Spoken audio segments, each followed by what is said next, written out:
Tap on in for the early morning show, for the early morning get down. Yeah, true indeed. We are back at you with some more content. I appreciate you all for pulling up. What's going on? Yes, sir. He said, tell him no. Yeah, man. So, you got Sunny at it again, man. But yeah, this one gonna be dope, man. This one gonna be dope. Yesterday, man, we spoke on the ice shootings, and today we right back to business. But to speak on the ice shooting yesterday, you had females in my comment section saying, well, you guys voted for this. Listen, I'm still, I wouldn't change anything. I would never vote for Kamala Harris over Donald Trump. You're going to get bad apples everywhere. That comes with the territory, right? You're not going to agree with everything that Donald Trump does. But at the end of the day, I'd rather have Donald Trump in office before we put somebody like a Kamala Harris in office. It's just, it don't matter. You know what I mean? These couple of ice shootings ain't going to change. It's not going to change my mind about the way that I voted or who I voted for. For one, I think you guys already know why I was never going to vote for Kamala Harris. So I'm satisfied with my decision for sure.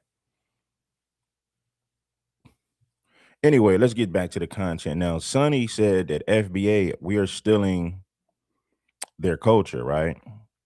He said blacks claim to be Aztecs. We're stealing their culture.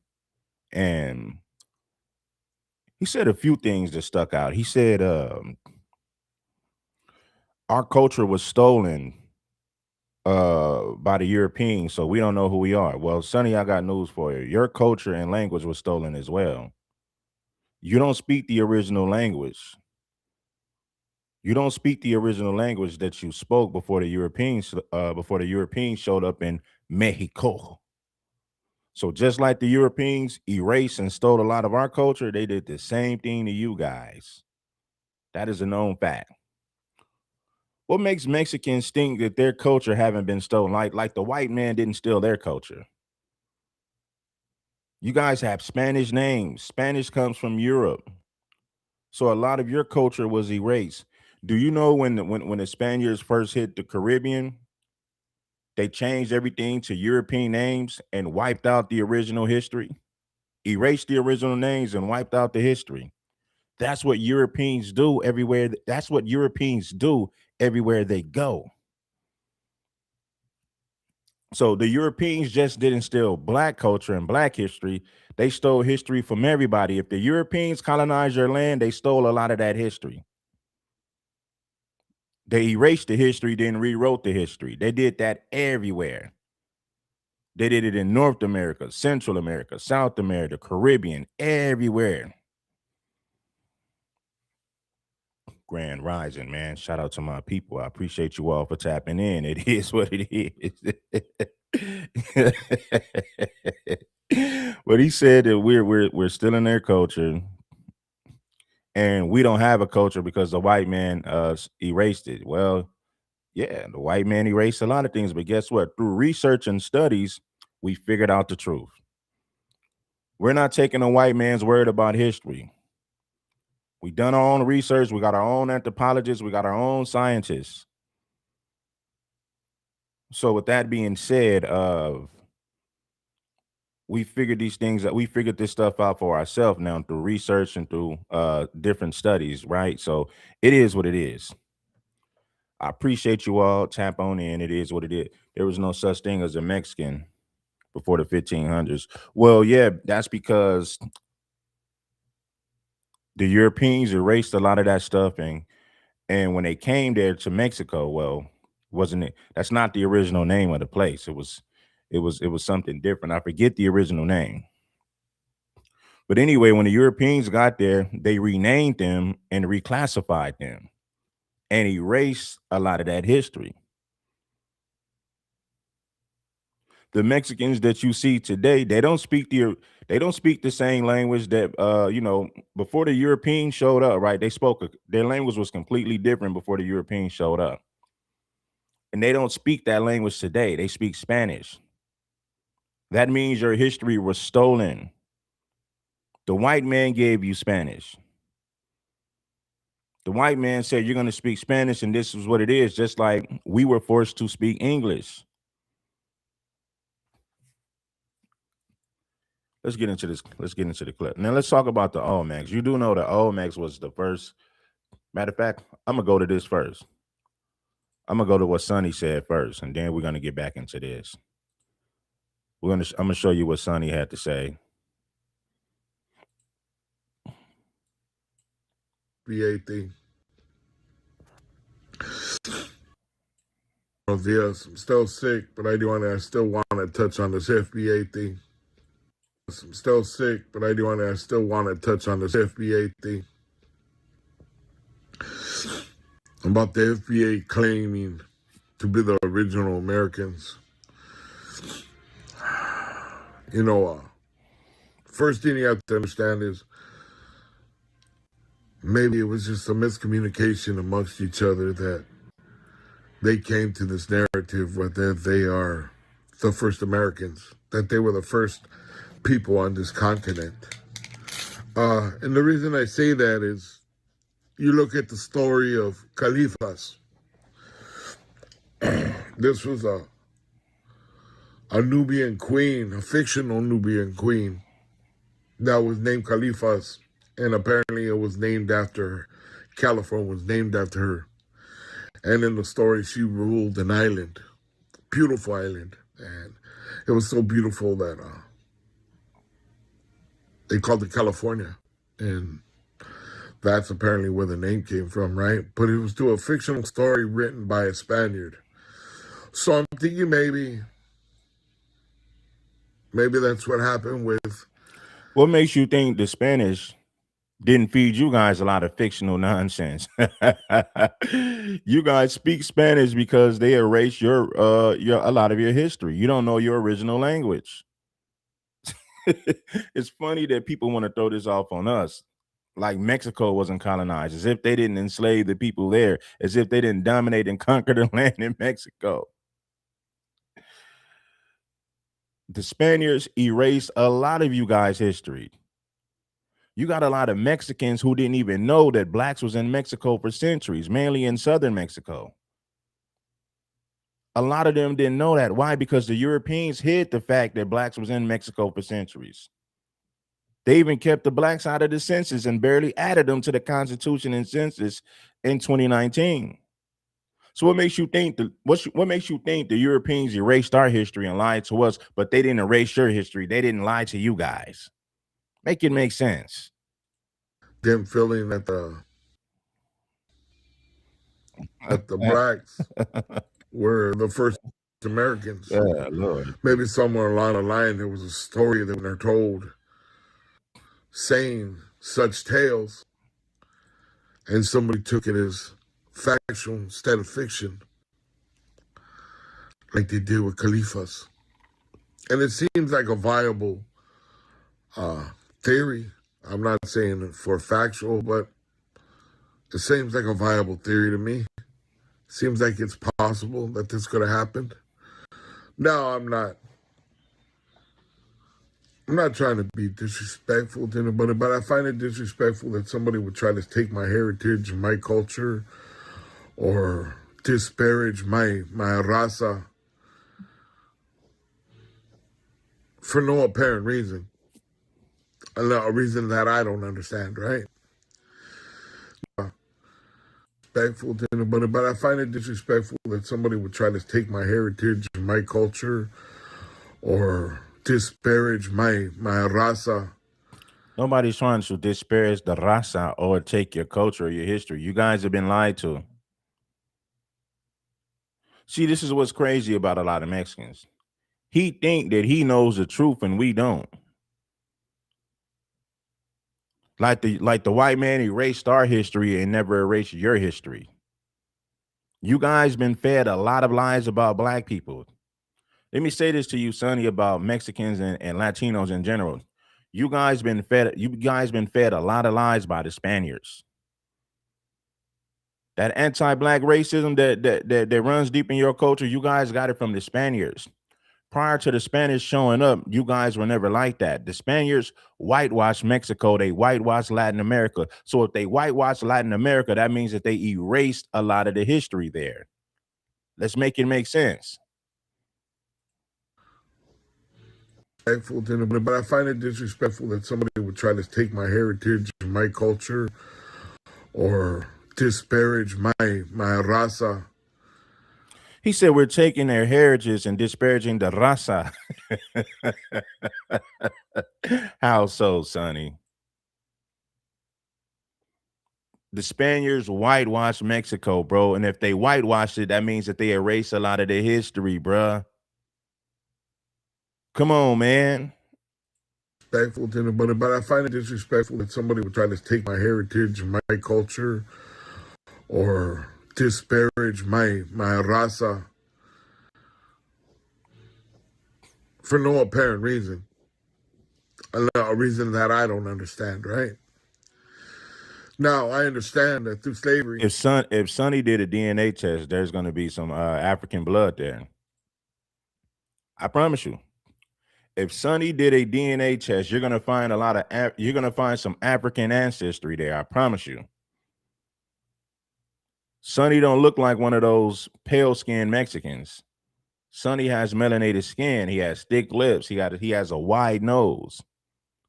Sonny has some African features or some black and indigenous features. That's what's going on with Sonny. I mean, you can look at the man. Or disparage my raza for no apparent reason. A reason that I don't understand, right?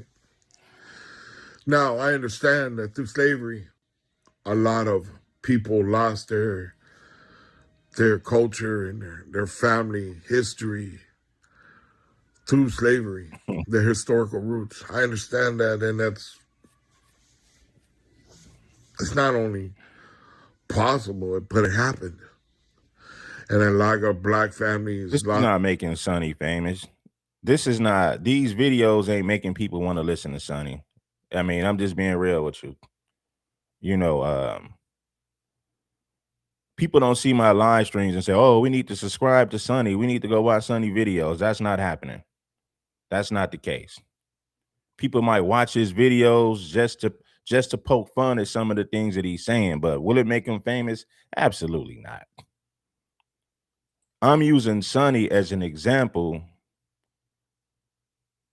I'm using him as an example that, you know, a lot of Latinos have been whitewashed by Spain. Guess what? The white man tried to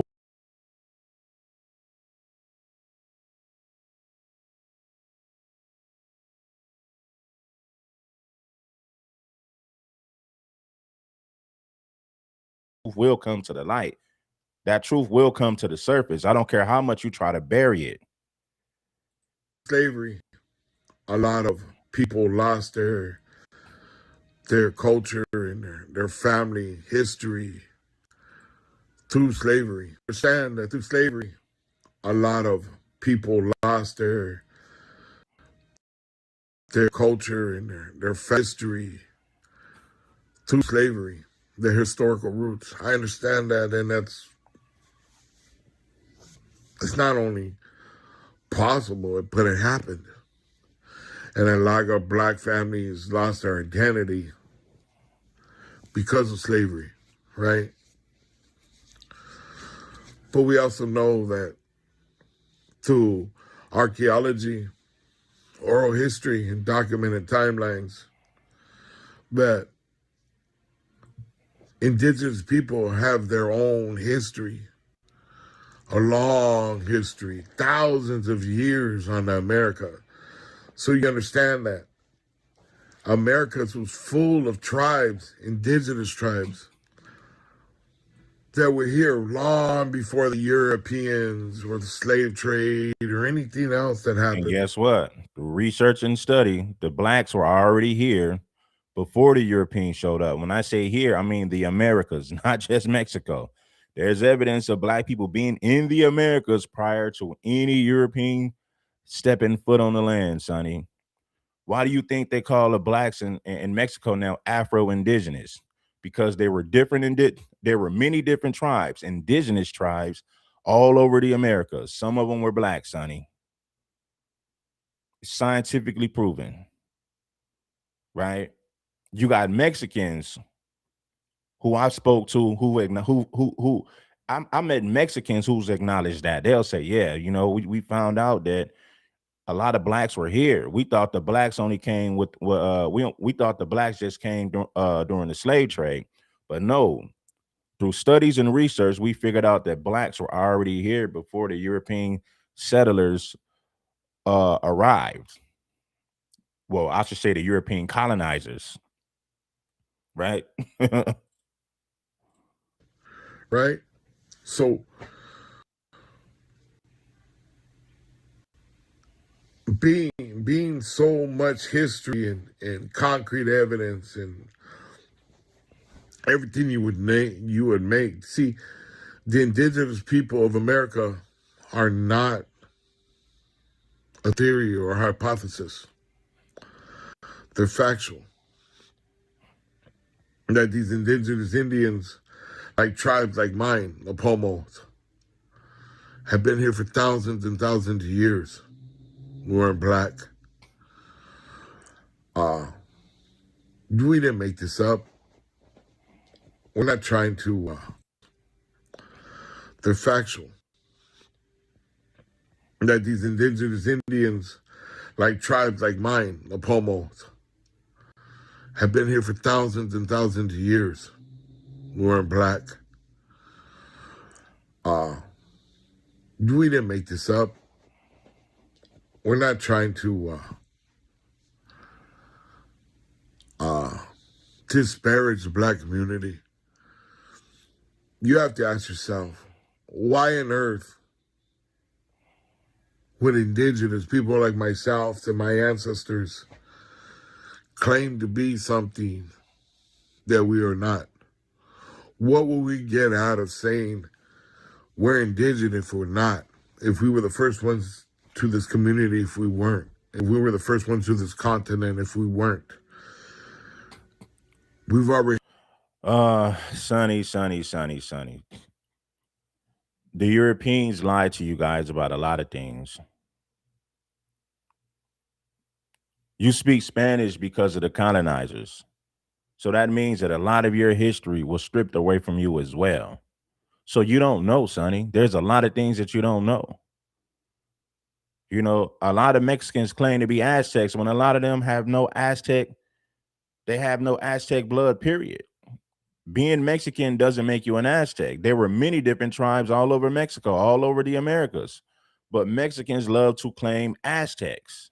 We're Aztecs. Like, that's not necessarily true. That's like somebody in North America saying they're Seminole. Your tribe, your people could easily come from the Cherokee tribe or Choctaw. You know how many native tribes you had all over America? So to call yourself an Aztec, I mean, that's the popular thing to say, but it doesn't make it true. There was many indigenous tribes all across Mexico.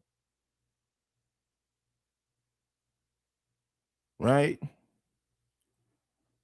It's like I said, in North America, you had the Chickasaws, the Choctaws, the Cherokees, the Seminoles, and a long list of other native tribes that I haven't even mentioned yet. So to sit up there and claim one tribe is crazy. You don't really know that. There were many tribes all across the Americas. Period. And let me say this. The Mexicans you see today, the majority of their bloodline comes from Europe, Spain. Right? Most of their, like if they do a DNA test, most of them will be like 50% European Spaniard. And some of them might even be 60% Spaniard. And when you think about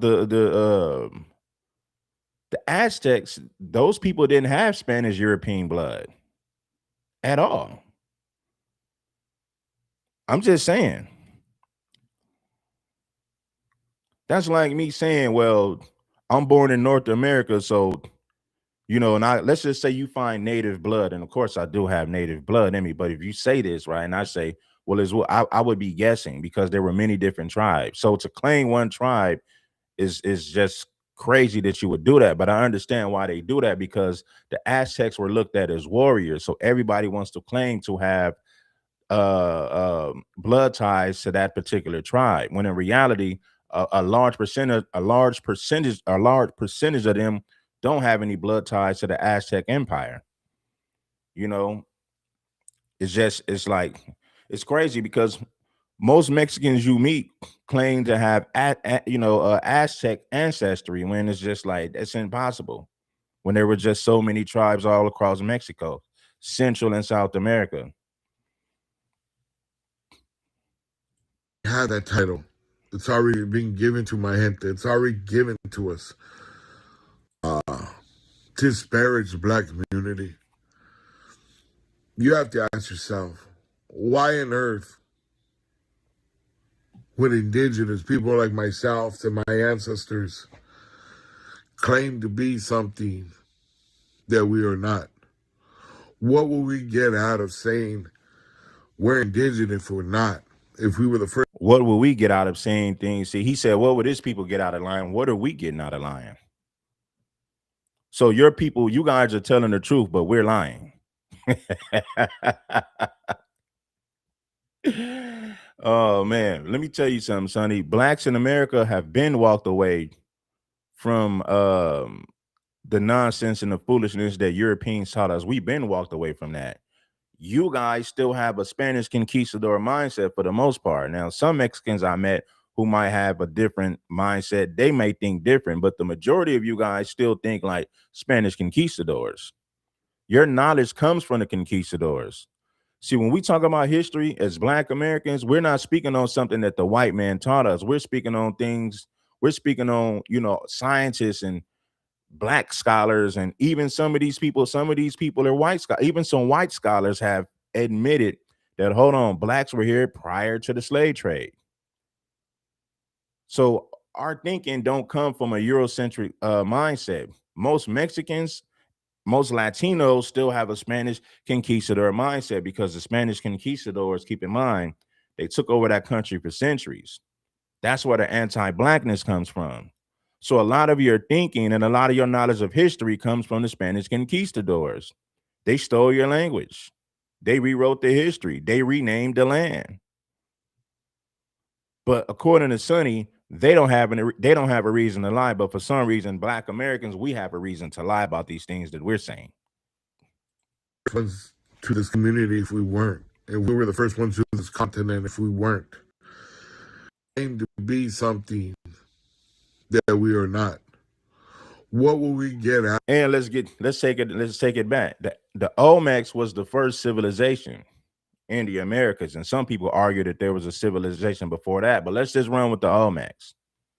The Olmec civilization predates the Mayans, the Incas, the Aztecs, all of that. The Olmec civilization predates all of that stuff. And when you look at the features of these people, they look nothing like the Mexicans you see today.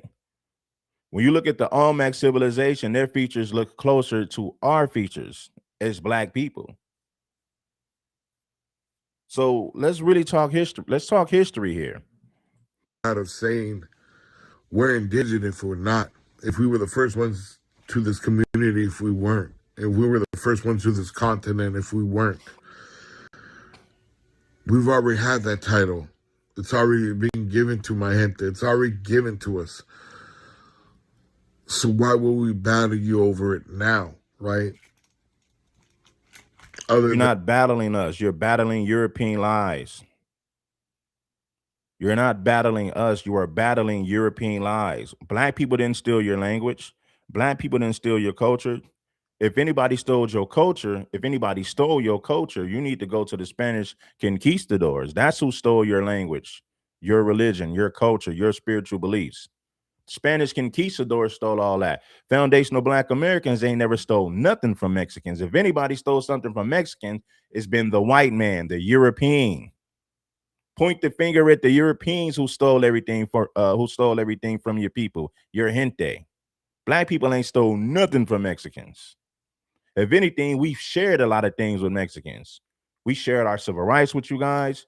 You guys latch on to our culture, our music to make money. So if anything, we've shared a lot of our struggles with you guys. The 14th Amendment that was created for foundational Black Americans, immigrants was able to take advantage of something that was never created for them. So if anybody stole something from you and your gente, Sonny, you need to take that up with the European, the British, and the Spanish. Take it up with them. We ain't stole nothing from you guys. And just being felt disrespected that the Black community would try to take something that's already ours. See, he keeps saying the Black community trying to take something. The white man took something that was yours. Your fight is with the European who stole your spiritual beliefs, your culture, your language, your way of living. All of that was stolen from you guys by the Europeans. Your battle was with the Europeans, not us. We ain't stealing nothing from you, buddy. Sonny's trying to paint the picture like the Europeans stole our history, as if the Europeans never stole their history. Shit, let's take it a step further. The Europeans stole your land, your spiritual beliefs, your language, and history. Yeah. I don't know why this guy is so ignorant to he's trying to paint the picture like our way of living and culture was stolen, as if your people language and way of living wasn't stolen. They stole everything from you guys, gave you a whole new language, gave you Spanish last names, so much to the point to where now when a Mexican takes a DNA test, he's half European.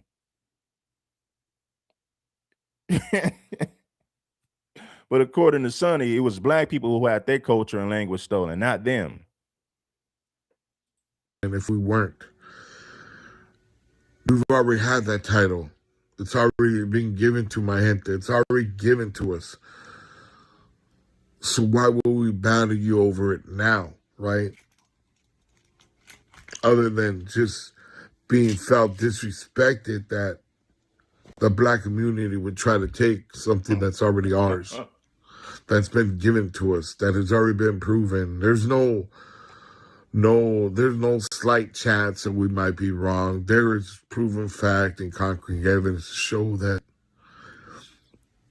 my people are where they're supposed to be. We're on the continent that we were born and raised, where our ancestors were born and raised, where our forefathers were born and raised. This is the continent that we call home, and we have always called home. Sonny, there's a lot of people who are indigenous to the Americas, not just so-called Mexicans, right?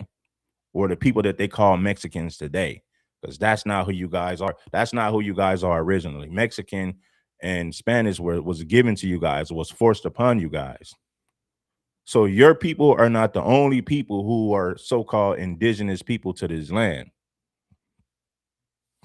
You got people that's indigenous to the Americas that look nothing like you. They look completely different, but yet and still they are indigenous to the land. They are indigenous to the Americas. Let me just put it like that.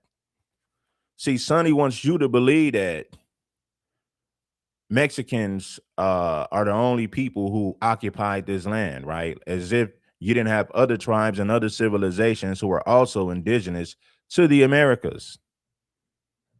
Come on, Sonny. There's a lot of people. You got indigenous people. You got people that's indigenous to the Americas that look nothing like the Mexicans you see today. But the Spanish conquistadors had an agenda to lie about history because they wanted everybody to believe that they were here, they discovered things, and to admit that there was a Black civilization destroys a lot of lies they told throughout the history. So they did everything in their power to erase a lot of that Black history, to erase a lot of the Black civilizations that was already here prior to them coming on the damn boat. So we see the agenda here. There were many different indigenous tribes all over the Americas, and not all of them look the same. They have different hair textures, different skin complexions. Hmm? So I looked for a book that maybe you guys can read. Maybe you'll understand it. Maybe you'll see what I'm talking I'm about. not giving my energy to Sonny. I'm giving my energy to history. I'm just using Sonny as an example. And it's a book called Native American Etiology of the First Americans by Kenneth L. Fetter, which lays out the evidence for long independent history of the indigenous people, not the black community, not FBA. You know, FBA. It's always we invented rap. We invented this. We invented that. We created this. You can have whatever you want. The indigenous land you're standing on. This is something that's undisputable, unarguable, and like I said, I'm not trying to disparage our black community. I'm not trying to disparage the FBA community. I know you're just speaking on what you believe to be the truth, just like we're speaking on what we believe to be the truth. I'm not offended. I don't feel disrespected. I just felt that I need to correct some things. That's all. Let's dialogue. Let's have a conversation. Hey, man, ain't nobody, my feelings and emotions ain't involved here, man. Let's just get back to the nitty gritty. The truth ain't never pretty. But I do feel offended when somebody tries to take my culture from me, from my people, from my ancestors, and take away our struggle. The white man took away your culture. See, this is what gets me with Sonny.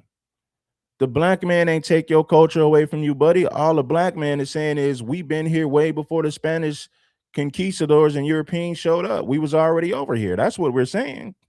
Now, if you want to say your people are indigenous, okay, fine. What I'm saying is the modern day Mexican has a lot of Spaniard blood. Now, if you want to talk about who you guys were before the Europeans showed up, I get it. You say that we have ties to indigenous tribes. I'm not denying that because you guys were here before the Europeans showed up. I get that. But the Europeans breeded you. Listen, the Europeans breeded you guys out. Whatever you were prior before whatever you guys were prior to the Europeans showing up, they breeded you out. They literally they breeded you out. That's exactly what they did. Sonny, let's set the record straight. The black man didn't take anything from Mexicans. We didn't steal your land. We didn't steal your language.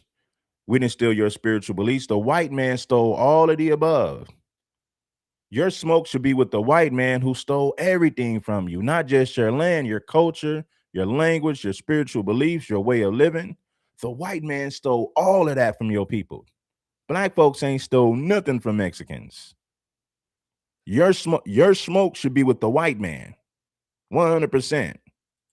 But in reality, there is no fight because that fight has already been done with, won. And anyway, if it was ever even an argument or a dispute, that's been over for so many years through the facts and concrete evidence that the indigenous people can prove. He said Sonny's ancestors are Spaniards. Yeah, that's true, man. But you got to think um before they got mixed with Spaniards, they were here as well too. Now I get it. A lot of you say, nah, they're not indigenous, they're Spaniards. You know what I'm saying? I get what you're saying.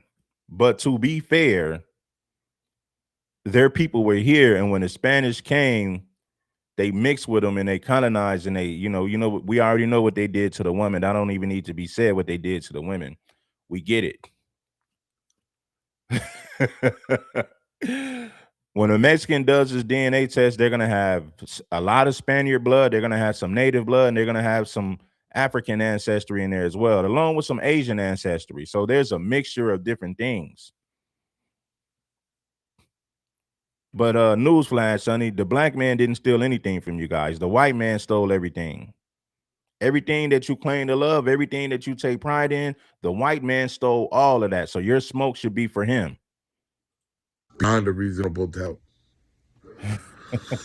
It's a shame, and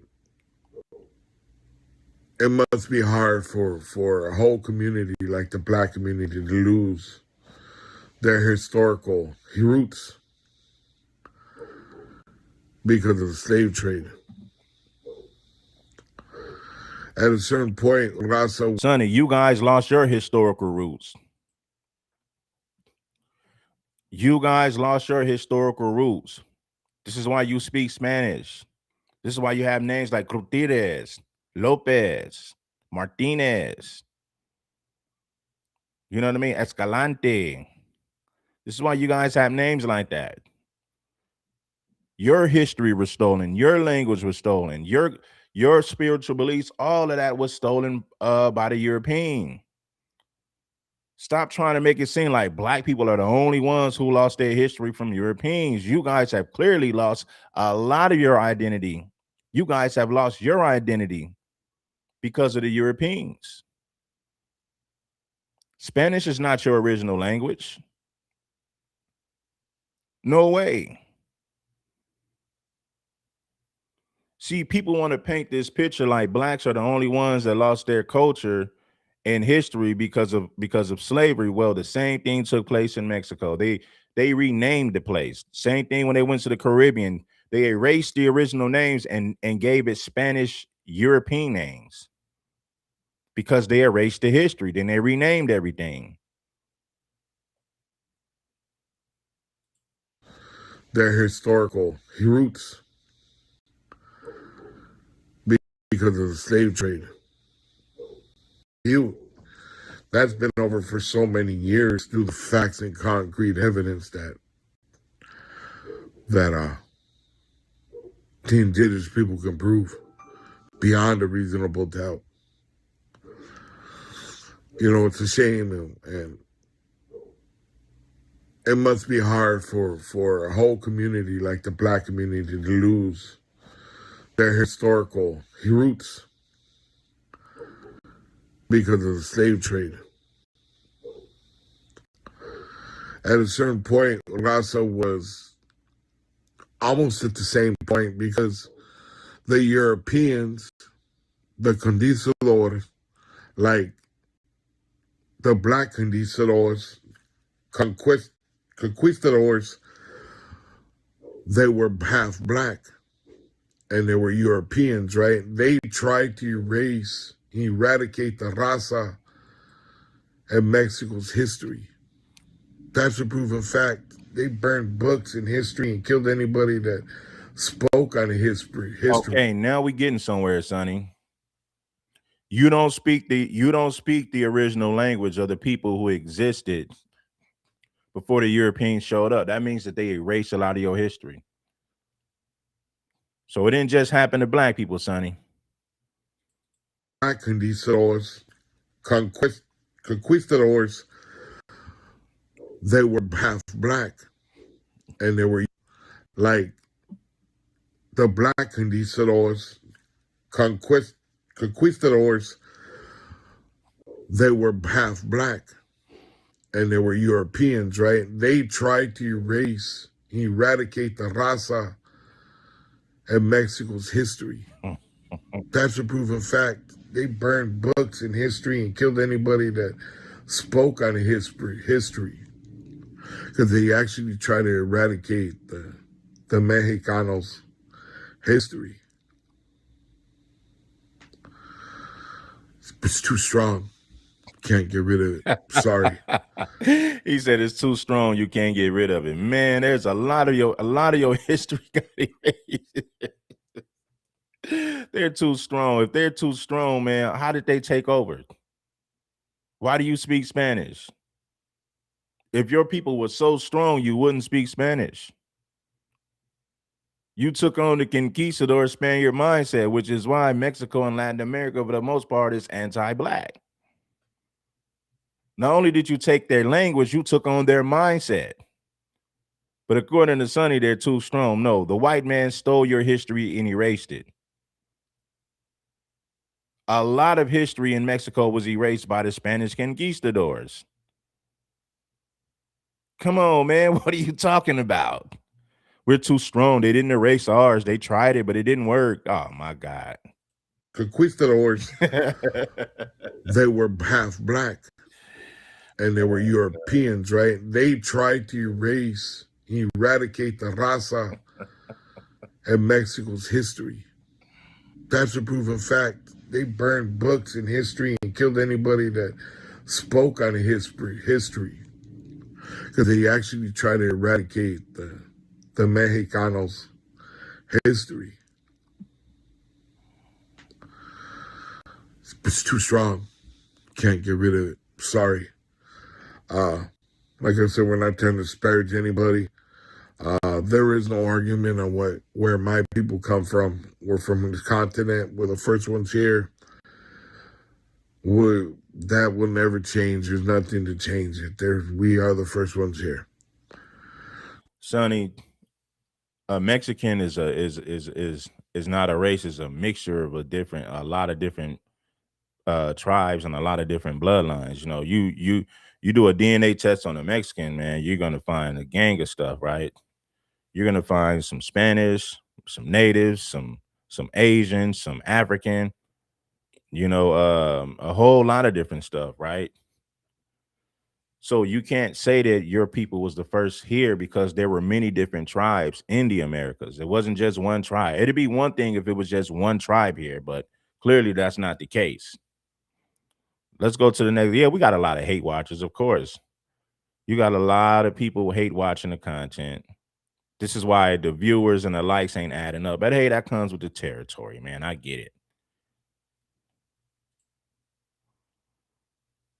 The narrative surrounding Christopher Columbus has been deeply ingrained in our collective memory. So all you haters, bless the like button. And if you're rocking with King Supreme, make sure that you bless the like button. Let's get back to the content.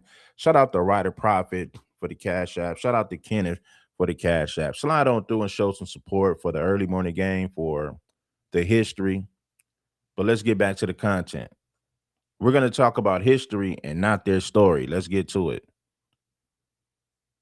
To all you hate watchers, bless the like button. Take your greasy fingers and let it do what it do. For centuries, the narrative surrounding Christopher Columbus has been deeply ingrained in our collective memory. He is often portrayed as a heroic explorer who stumbled upon the Americas in 1492. However, this Eurocentric perspective obscures a much richer and more complex history. The truth is that Columbus did not discover America. The continents were already inhabited by thriving indigenous populations with their own unique cultures, languages, and civilizations. The arrival of Columbus marked the beginning of a brutal period of colonization. See, listen, we got 600-something people watching. We should have way more than 200-something likes. So out of these 600 people watching, like you said, we got 400 hate watchers. We got 600 live viewers. We need 600 likes. Let's get them up. Let's do better. Shout out to you hate watchers, though. Exploitation and genocide that decimated indigenous communities. It is essential to challenge and deconstruct the myths that have shaped our understanding of the past. By acknowledging the true history of the Americas, we can begin to dismantle the legacy of colonialism and create a more inclusive and accurate narrative. But before we get into the rest of this video, we want to take a quick second to tell you about our special limited time offer. We are giving away free copies of our newest critically acclaimed book, 13 Black Scholars Who Admitted There Were Black People in the Americas Before Columbus's. This exclusive offer is our way of saying thank you for your incredible support and sticking with us on our knowledge-filled journey into true ancient American history. Dive deep into history with us and uncover truths that challenge what we've been taught. But hurry, this offer won't last forever. Click the link in the description and grab your free copy. Now let's get back to the video. Webb Du Bois and Jan Carew were towering figures in the struggle for racial justice and equality. They recognized the power of history in shaping our understanding of the world. They dedicated their lives to challenging the dominant Eurocentric narratives that had long marginalized the experiences and contributions of people of African descent. Du Bois, a sociologist, historian, and Pan-Africanist, is best known for his seminal work, The Souls of Black Folk, 1903. This powerful collection of essays explored the complexities of race and racism in America. Carew, a Guyanese-born novelist, playwright, and historian, was a prominent voice in the Caribbean literary movement. His writings often explored themes of colonialism, identity, and the African diaspora. Both Du Bois and Carew recognized the importance of uncovering and reclaiming the hidden histories of Black people. They understood that by revealing the truth about the past, they could empower future generations to fight for a more just and equitable future. William Edward Burgert Du Bois was born in 1868 in Great Barrington, Massachusetts. He excelled academically, becoming the first African American to earn a PhD from Harvard University in 1895. Du Bois's scholarship. Yeah, this is deep right here, man. Soak up the game. Bless the like button. Stop hate watching and bless the like button for this real history, man. Generations to fight for a more just and equitable future. William Edward Burgert Du Bois was born in 1868 in Great Barrington, Massachusetts. He excelled academically, becoming the first African American to earn a PhD from Harvard University in 1895. Du Bois's scholarship was deeply intertwined with his activism. He co-founded the National Association for the Advancement of Colored People, NAACP, in 1909 and served as the editor of its journal, The Crisis, for over 2 decades. Through his writings, speeches, and organizational work, Du Bois became a leading voice in the fight for civil rights, Pan-Africanism, and socialism.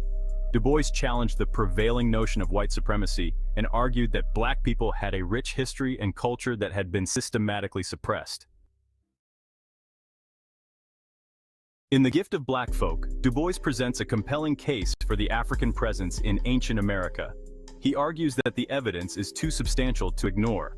Du Bois points to the striking similarities between the customs and practices of certain indigenous American tribes and those found in various African cultures.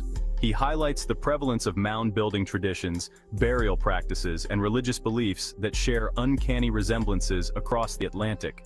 These cultural parallels, Du Bois argues, cannot be easily dismissed as mere coincidence. Du Bois's insights into the African presence in ancient America challenge the traditional narrative of a solely European influence on the continents. Yeah, so this is what's been going on. Let me stop this for a second. Let me see if how many hate watchers we got still. Let's see what's going on. Okay, we're doing a little better on the likes, but keep getting the likes up. I appreciate you all for getting them likes up and doing what it do. The Europeans lied to you guys about a lot of things. They lied to us about a lot of things. That's what the Europeans do. They colonize, they lie, they steal, they erase history, then they rewrite the history, then they rename the land. But according to Sonny, they stole our history, but they didn't steal their history. Mexicans, nah, they didn't get that. The Europeans didn't erase their history. The Europeans only erased our history. His work in various African cultures. People had a rich history and culture that had been systematically suppressed. In The Gift of Black Folk, Du Bois presents a compelling case for the African presence in ancient America. He argues that the evidence is too substantial to ignore. Du Bois points to the striking similarities between the customs and practices of certain indigenous American tribes and those found in various African cultures. He highlights the prevalence of mound-building traditions, burial practices, and religious beliefs that share uncanny resemblances across the Atlantic. These cultural parallels, Du Bois argues, cannot be easily dismissed as mere coincidence. Du Bois's insights into the African presence in ancient America challenge the traditional narrative of a solely European influence on the continents. His work encourages a re-evaluation of the historical record and a recognition of the interconnectedness of different cultures and civilizations. Du Bois' scholarship paved the way for future generations of scholars to delve deeper into this fascinating and often overlooked aspect of history. Whispers of an African Past. Du Bois delves into the intriguing presence of African features in ancient American relics. He notes the existence of sculptures, figurines, and other artifacts that depict individuals with distinctly African features. These relics Now I heard of the Toltec civilization too. I've heard of that, and I'm gonna do some. I think I'm gonna do something on that tomorrow. Some people say the Toltecs predate the. Excuse me. They say the Toltecs predate the Olmecs. We're gonna get into that. That's a whole nother conversation for tomorrow. Bless the like button. often found in Shout out to Royalty for the Cash App as well. archaeological sites predating Columbus's arrival pose a significant challenge to the traditional narrative of American history. They suggest a much more complex and interconnected past than previously acknowledged.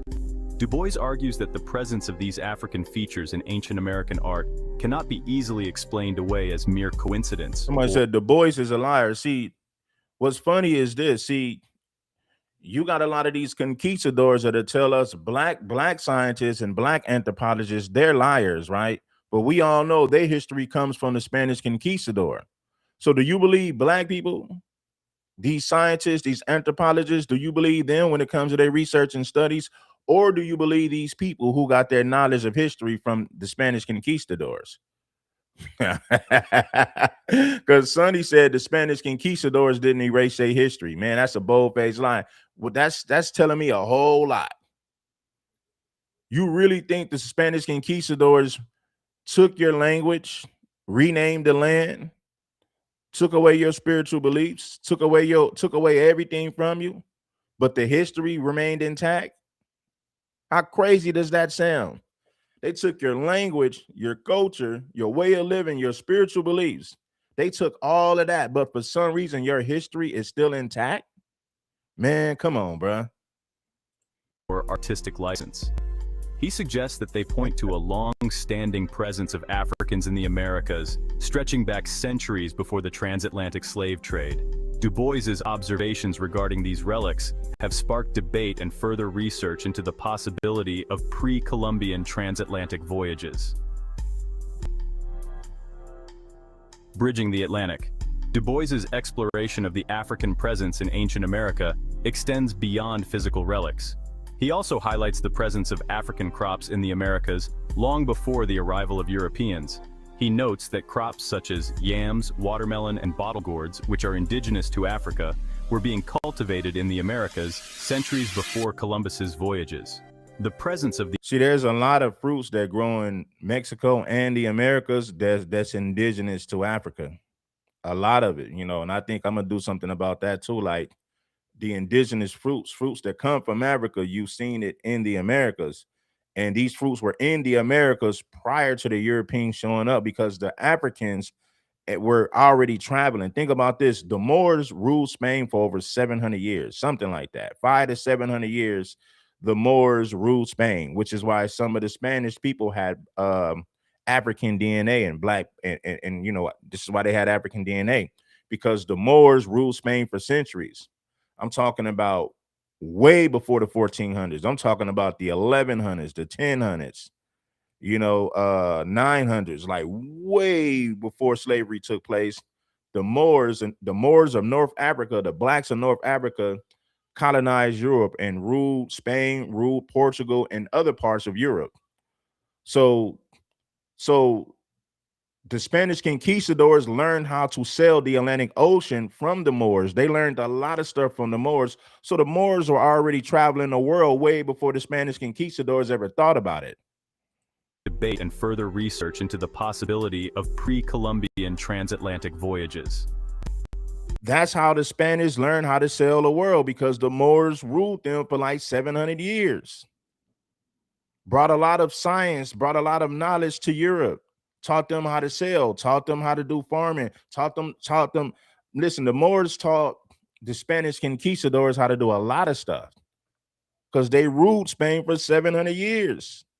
At least 500 years. I would say 500 to 700 years they ruled Spain and Portugal. That's why you see a lot of fruits in Mexico and the Americas that's indigenous to Africa. So the reality of it is this, man. Black people were already in the Americas prior to these Europeans showing up. Now, Sonny knows that his history was stolen, his language was stolen, his spiritual beliefs. So they stole all of that from you guys, but for some reason your history remains intact, even though they stole everything else. Make it make sense. Your understanding of history comes from Spanish conquistadors, bro. 100%. Bridging the Atlantic. Du Bois's exploration of the African presence in ancient America extends beyond physical relics. He also highlights the presence of African crops in the Americas long before the arrival of Europeans.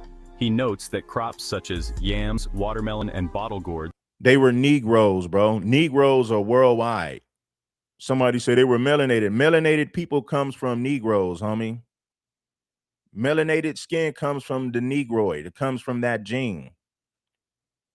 You got black people all across the world. If you do your research and studies, you will find out that blacks is all over the world.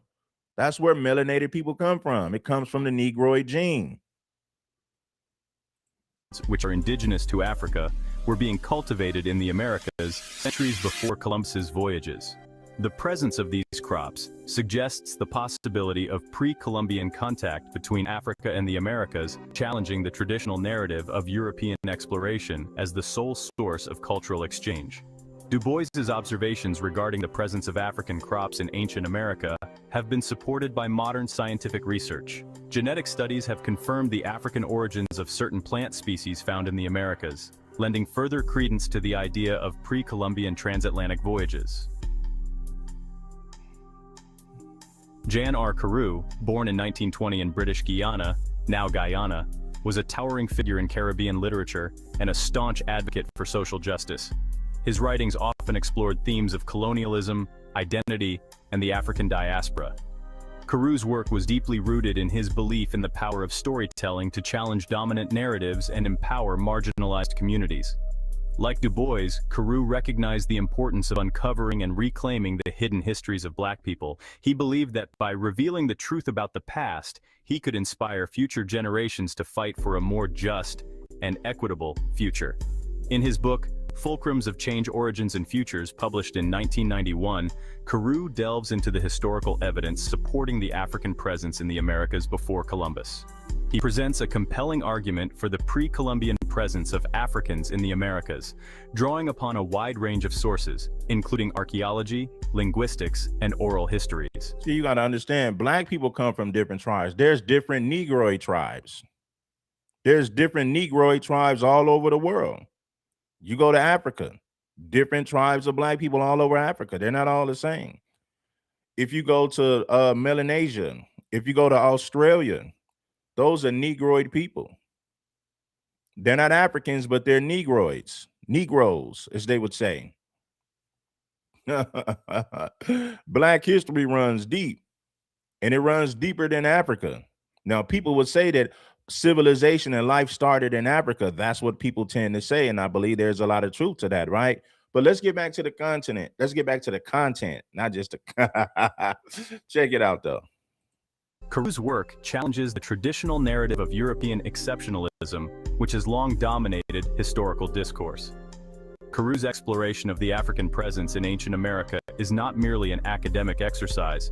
He connects this history to the ongoing struggle for racial justice and equality. By highlighting the contributions and achievements of Black civilizations, Carew seeks to empower— Okay, now you got Black people saying Blacks were in the Americas before. So would you say the Blacks that was in the Americas have ties to Africa? Because some people want to disconnect that. So that's a whole nother conversation. You got some people saying, oh, well, Blacks were here, they wasn't Africans, right? But then if we're going to say that life originates in Africa, then it's safe to say that these people do have African ancestry.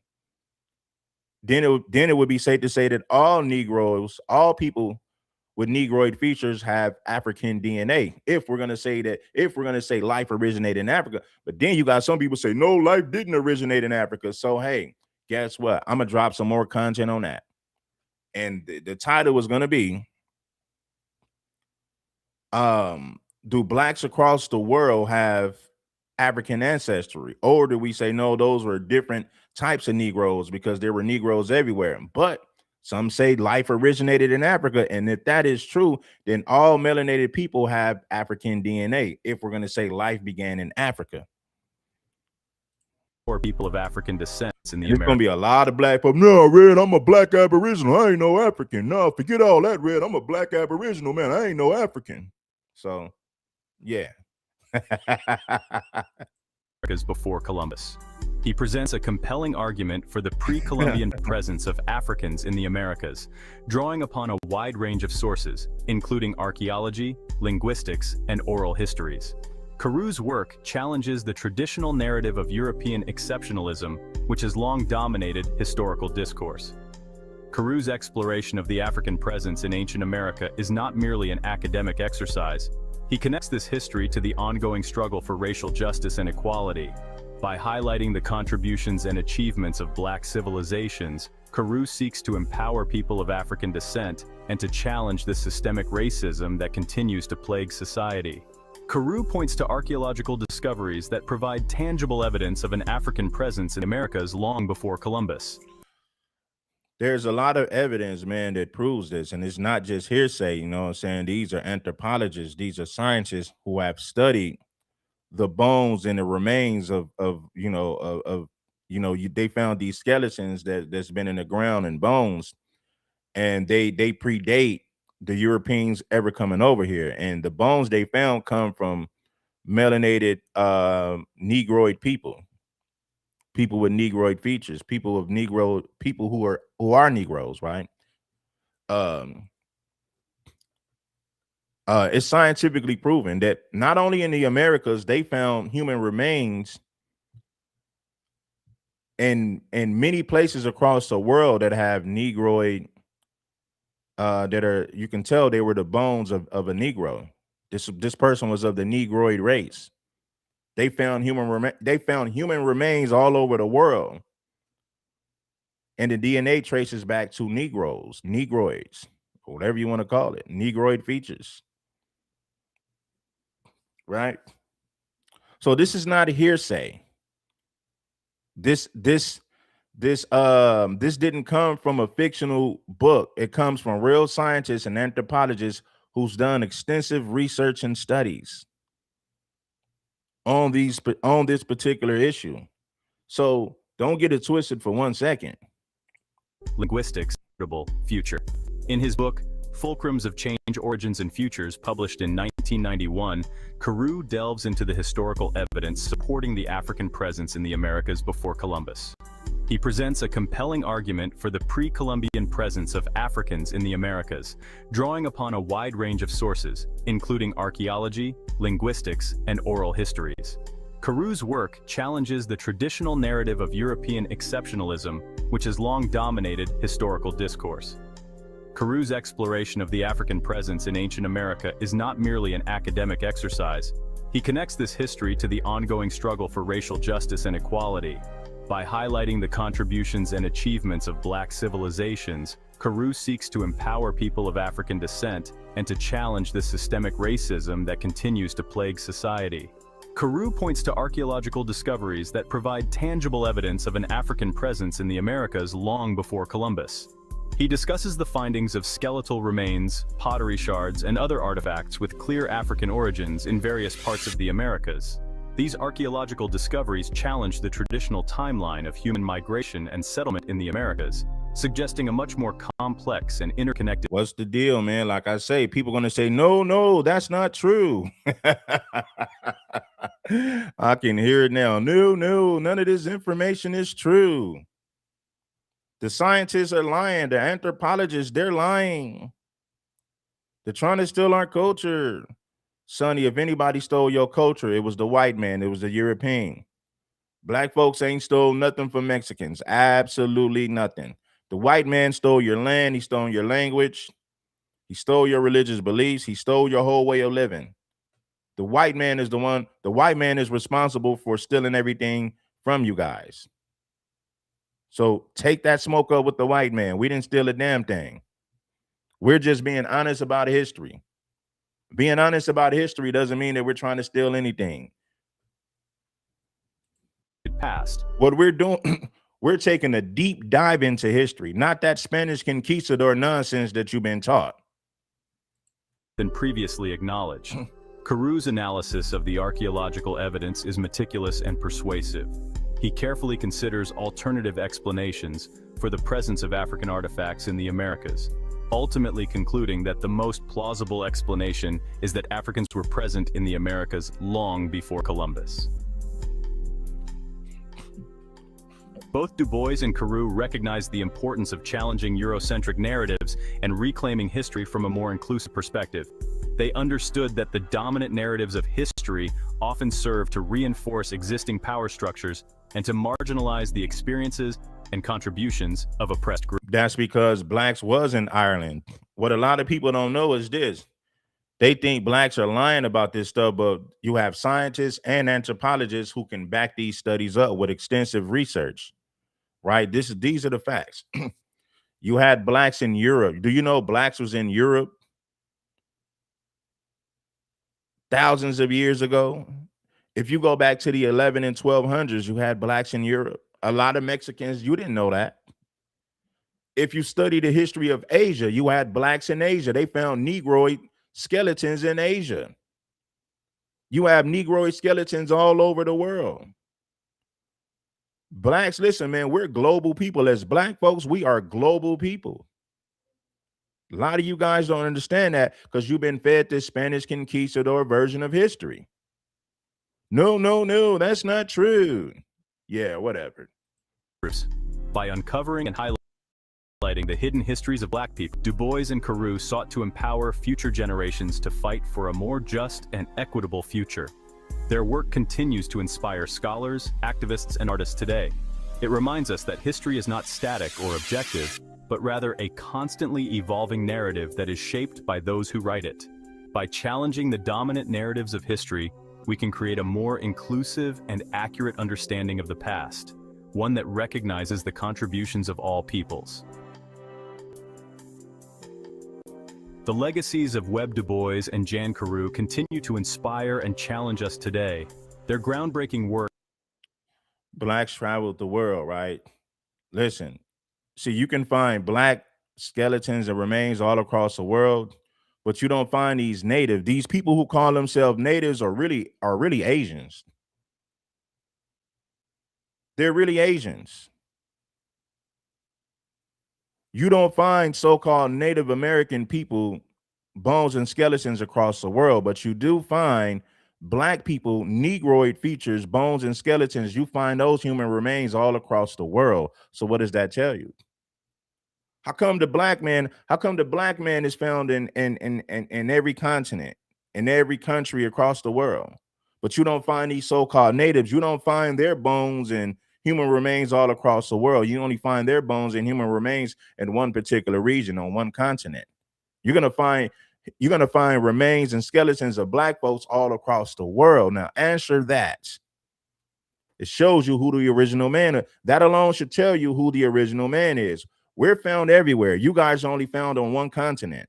So what does that tell you? Has helped to reshape our understanding of history and to expose of Eurocentric narratives. These people, these natives, they're Asians, man. And I'm gonna show you a video about I got a video I'm gonna show you right after this. It's gonna blow your mind. It's gonna blow your rabbit ass mind. Make sure that you bless that like button one more time. By revealing the truth about the African presence in the Americas before Columbus, Du Bois and Carew have not only enriched our understanding of the past, but have also provided a powerful framework for understanding the present and shaping the future. Their work serves as a reminder that the quest for truth and justice is an ongoing process, one that requires us to constantly question assumptions, challenge dominant narratives, and seek out marginalized voices. As we move forward, let us honor their legacies by continuing to uncover hidden histories, amplify marginalized voices, and strive for a more just and equitable world. Trust us when we say, this journey through America's hidden black past is just beginning. If this glimpse into a world lost to time has captured your imagination, smash the like button. It ain't nothing. Smash the like button. Slash the like button. You even got white scholars. And listen, bro, we're not even talking about black scholars. We're talking about you got a lot of white scholars who spoke on a lot of this stuff, man. So this ain't just me talking about black scholars. You know what I'm saying? Have you ever wondered about the first major Mesoamerican culture? Picture a civilization that sprang into existence around 1200 to 400 BC, flourishing in what we now know as Mexico. This was the Olmec culture, remarkable for being one of the 6 so-called pristine civilizations. Unlike many others, the Olmecs developed entirely on their own, free from the influence of any other advanced societies. Their city, San Lorenzo, was a marvel of its time. It wasn't just the largest city in Mesoamerica, but a buzzing hub of cultural exchange and influence. The Olmecs were pioneers, their innovative ideas and practices laying the groundwork for many civilizations to come. They were the architects of a new era, their legacy reverberating through the ages. Indeed, the Olmecs were the trailblazers, setting a precedent for future civilizations in the region. But before we get into the rest of this video, we want to take a quick second to tell you about our special limited time offer. We are giving away free copies of our newest critically acclaimed book, 13 Black Scholars Who Admit What We've Been Taught, the video. Now let's delve into the remarkable engineering skills of the Olmecs. The Olmecs were not just pioneers in culture, but also in engineering and architecture. They got the Toltecs, man. I'm gonna do something about the Toltecs. Some people trying to say, oh, they predate the Olmecs. I got a whole stream coming out about that maybe tomorrow. We'll get into that. Their ingenuity is Make sure that you guys bless the super chat and bless the Cash App. I appreciate you all. evident in the complex aqueducts they devised, a testament to the understanding of hydraulic engineering. These aqueducts, a marvel of their time, facilitated the distribution of water throughout their cities, showcasing a level of infrastructure planning that was far ahead of its time. One of their most striking architectural feats was the massive earthen pyramid at La Venta.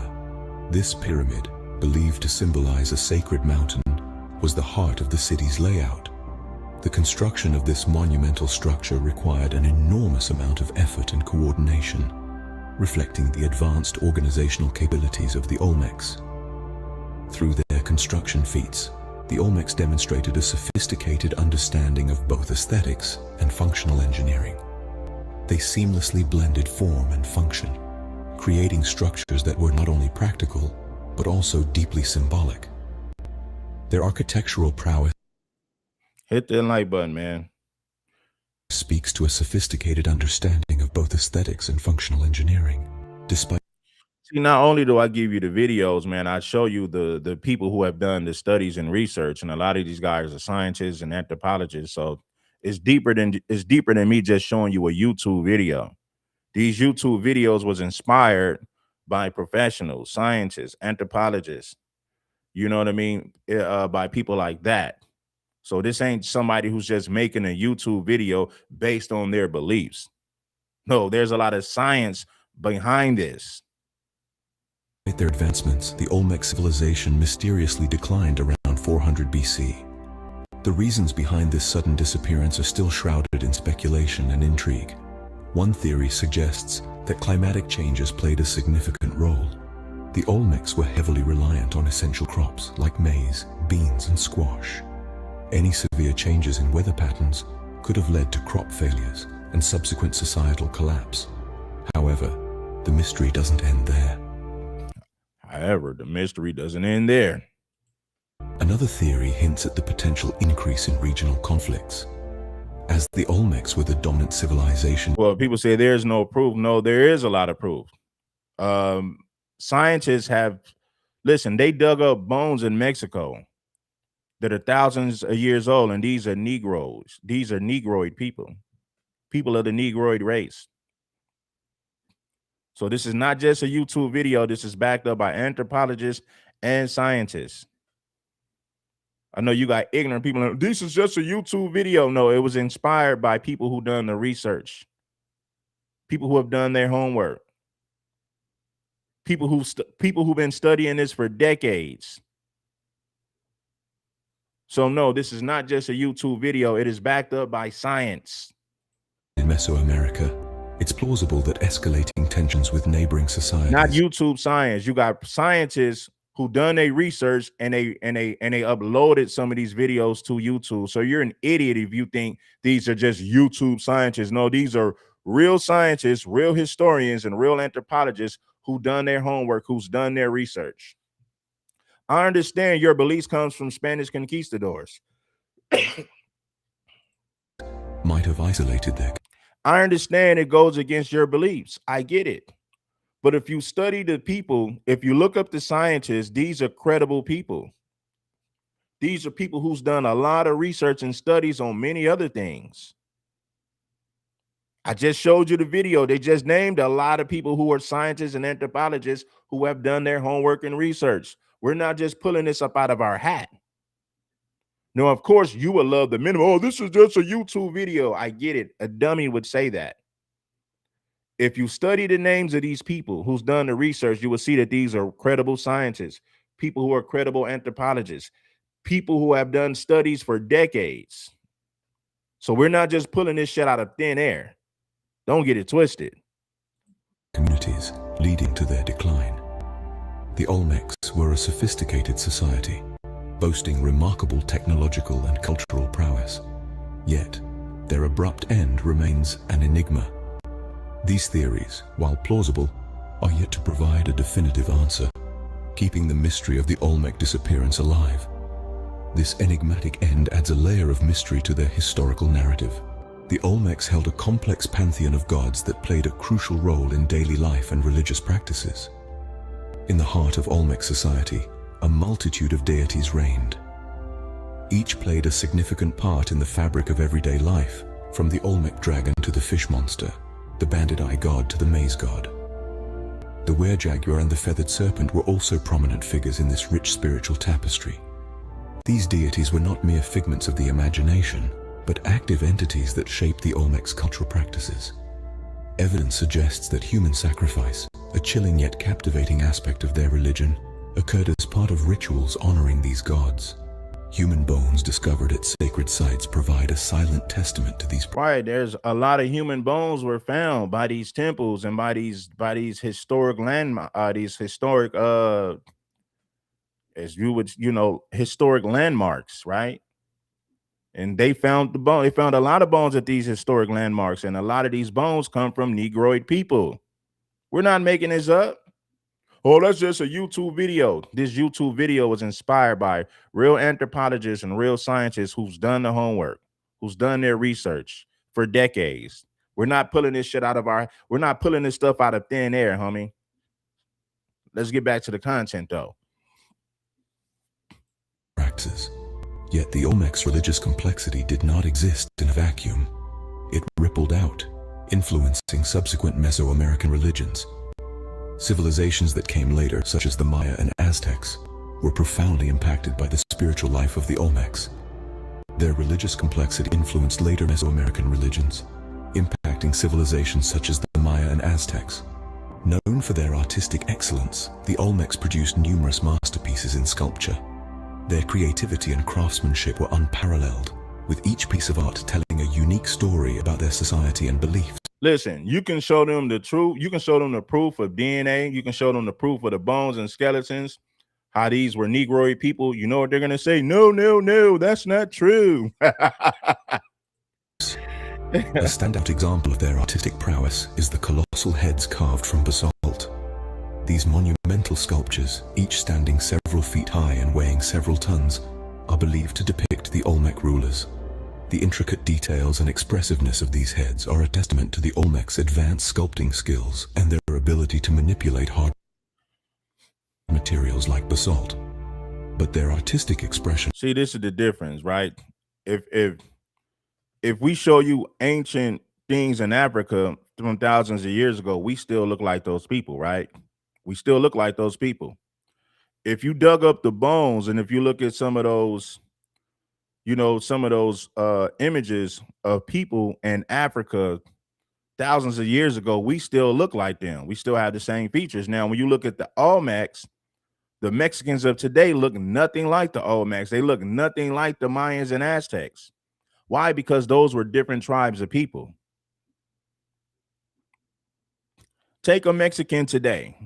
You can take any Mexican today, right? And you look at the Olmecs and the Aztecs, the Mexicans that you see today look nothing like those people. But if you take black folks, you study some of the civilizations in Africa thousands of years ago, we still look like the people. Our lips, our nose, our hair texture is still the same. Some of us might be lighter or a little darker, but if you look at our features, they're the same. Like if you look at me, I'm light skinned, right? But if you look at my hair, my nose, and my lips, clearly those are Negroid features. So the black people that you see in America today still look like the ancient black people from thousands of years ago. The Mexicans of today look nothing like the Aztecs, look nothing like the Olmecs, completely different people. Now deal with that. Wasn't limited. Intricate details and expressiveness of these heads are a testament to the Olmecs' advanced sculpting skills and their ability to manipulate hard materials like basalt. But their artistic expression wasn't limited to stone. The Olmecs also crafted delicate jade figurines and intricately carved stelae, demonstrating their versatility in working with various materials. Each of these pieces, from the colossal heads to the jade figurines, is a masterpiece that encapsulates the Olmecs' sophisticated aesthetic sensibilities. These artifacts highlight the Olmecs' skill in working with various materials and their deep appreciation for artistic expression. The Olmec society was tightly controlled by a class of ruler shamans who wielded considerable power. Now, these weren't your typical rulers. They were shamans, spiritual leaders who were believed to have supernatural abilities. Their role was twofold. They were both spiritual guides and practical leaders. They were the bridge between the divine and the earthly, the sacred and the mundane. These ruler shamans oversaw vast networks of trade and monumental building projects. Imagine the logistics of moving massive stone blocks over long distances, using nothing but human power and rudimentary tools. This was a society without trucks or cranes, yet they managed to transport these colossal stones to create their iconic heads. The ability of this elite class to mobilize and manage resources on such a grand scale. I'm gonna show you that Mexicans have connections to Asians, right? When you people who came across the Bering Straits when they came to the Americas, and we're gonna do a lot of studies and research on that. Well, matter of fact, I'm gonna drop some. I've done research, but you can always do more. You can never learn enough. But I'm gonna show you why Mexicans have a lot of Asian DNA, because the natives, and those wasn't the first people native to this land. And we're going to get into that. We're going to get into why Mexicans have Asian blood, African blood, native blood, and European blood. Mexicans are a mixture of a bunch of different people. Because remember, Mexican is not a race. Negroid is a race. Being black and Negroid, that is a race. Being Mexican, that's not a race. Now, you can say you're indigenous, but the Mexicans you see today look nothing like the ancient people of Mexico. They don't. They look completely different. Now, you have indigenous. I'm talking about the Mexicans that you see in America. Now, if you go to Mexico, you're going to find some indigenous dark-skinned people, right? But the Mexicans in the United States, nah, bro, they look nothing like the ancient people of the Americas. They look nothing like them. They look more European, if anything. Was nothing short of remarkable. They had to coordinate labor, secure resources, and plan intricate logistics while maintaining the society's spiritual. All right, let's go on to the next clip. Let's go on to the next clip.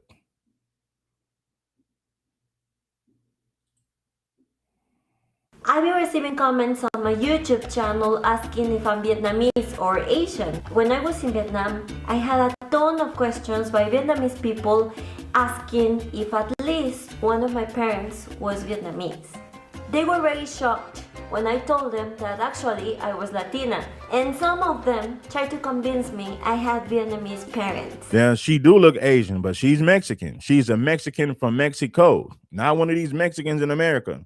But she does look Asian. And in some way, that calls us true. And well, I started to think more and more about my Asian appearance and why some people say I look Asian. But it's not only me, a lot of people here in Mexico look Asian as well. So for sure, if they go to Asia, they will be asked the same question that I was asked.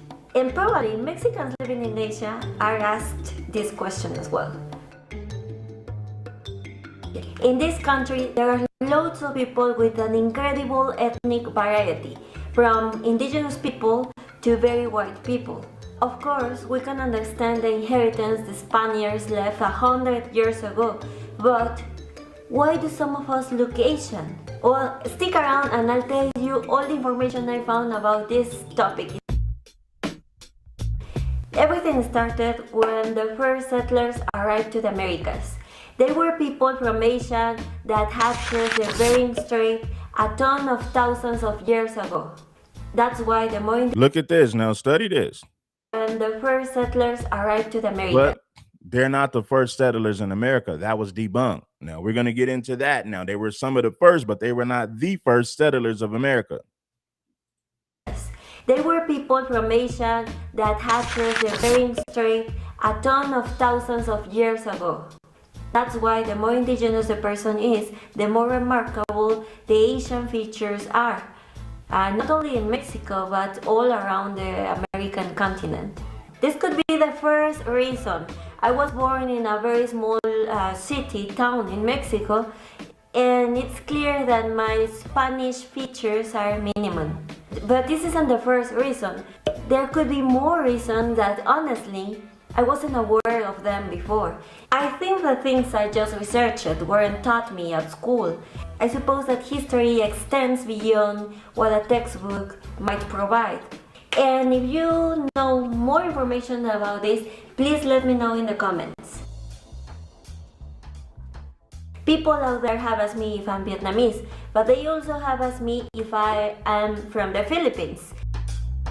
And yeah, Philippines and Mexicans look alike. There are some studies that show that around 1/3 of the people living in Guerrero, the Pacific coastal state of Mexico, had 10% Asian ancestry. This number is significantly high. They were related to people from the Philippines and some of them from Indonesia. This is because Spain had conquered the Philippines and Mexico, and they found one of the most important commercial routes, which was... Okay, but the Black Moors ruled Spain. Think about that. The Moors ruled Spain for centuries. The Moors were black people. So these are mixed race people. They're mixed race people of many different races. They got European, African, Asian. They got a whole lot going on in their bloodline, man. Manila, Acapulco, Veracruz, and finally Cadiz. This was very functional for around 2.5 centuries. The Spanish brought Filipino people as slaves or prisoners to help them with its trade. And the same way with Mexicans. So the Spanish took some Mexicans to the Philippines with the same purpose. That's why you've probably heard that Mexicans and Filipinos get along very well. We have similar cultures, religion, and even the Spanish language was one of the official languages until 1987. Before continuing, don't forget to subscribe and hit the bell so you'll be the first person to watch my video once it's... You gotta think about it. William Edward Du Bois was born in 1868, right? And he's a historian, a Pan-African civil rights activist, right? You know, it is what it is. Like people like him and many others have done their research and studies, right? You know what I mean? Sociology. Hold on, man. I'm gonna let her finish saying what she got to say.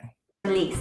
I make these videos because I enjoy creating content as you and more started. Rebels were sent to the Philippines as a way of punishment to serve sentences. But it seems this wasn't a good plan because some stories say that the Mexican rebels in the Philippines encouraged this country to be independent as well.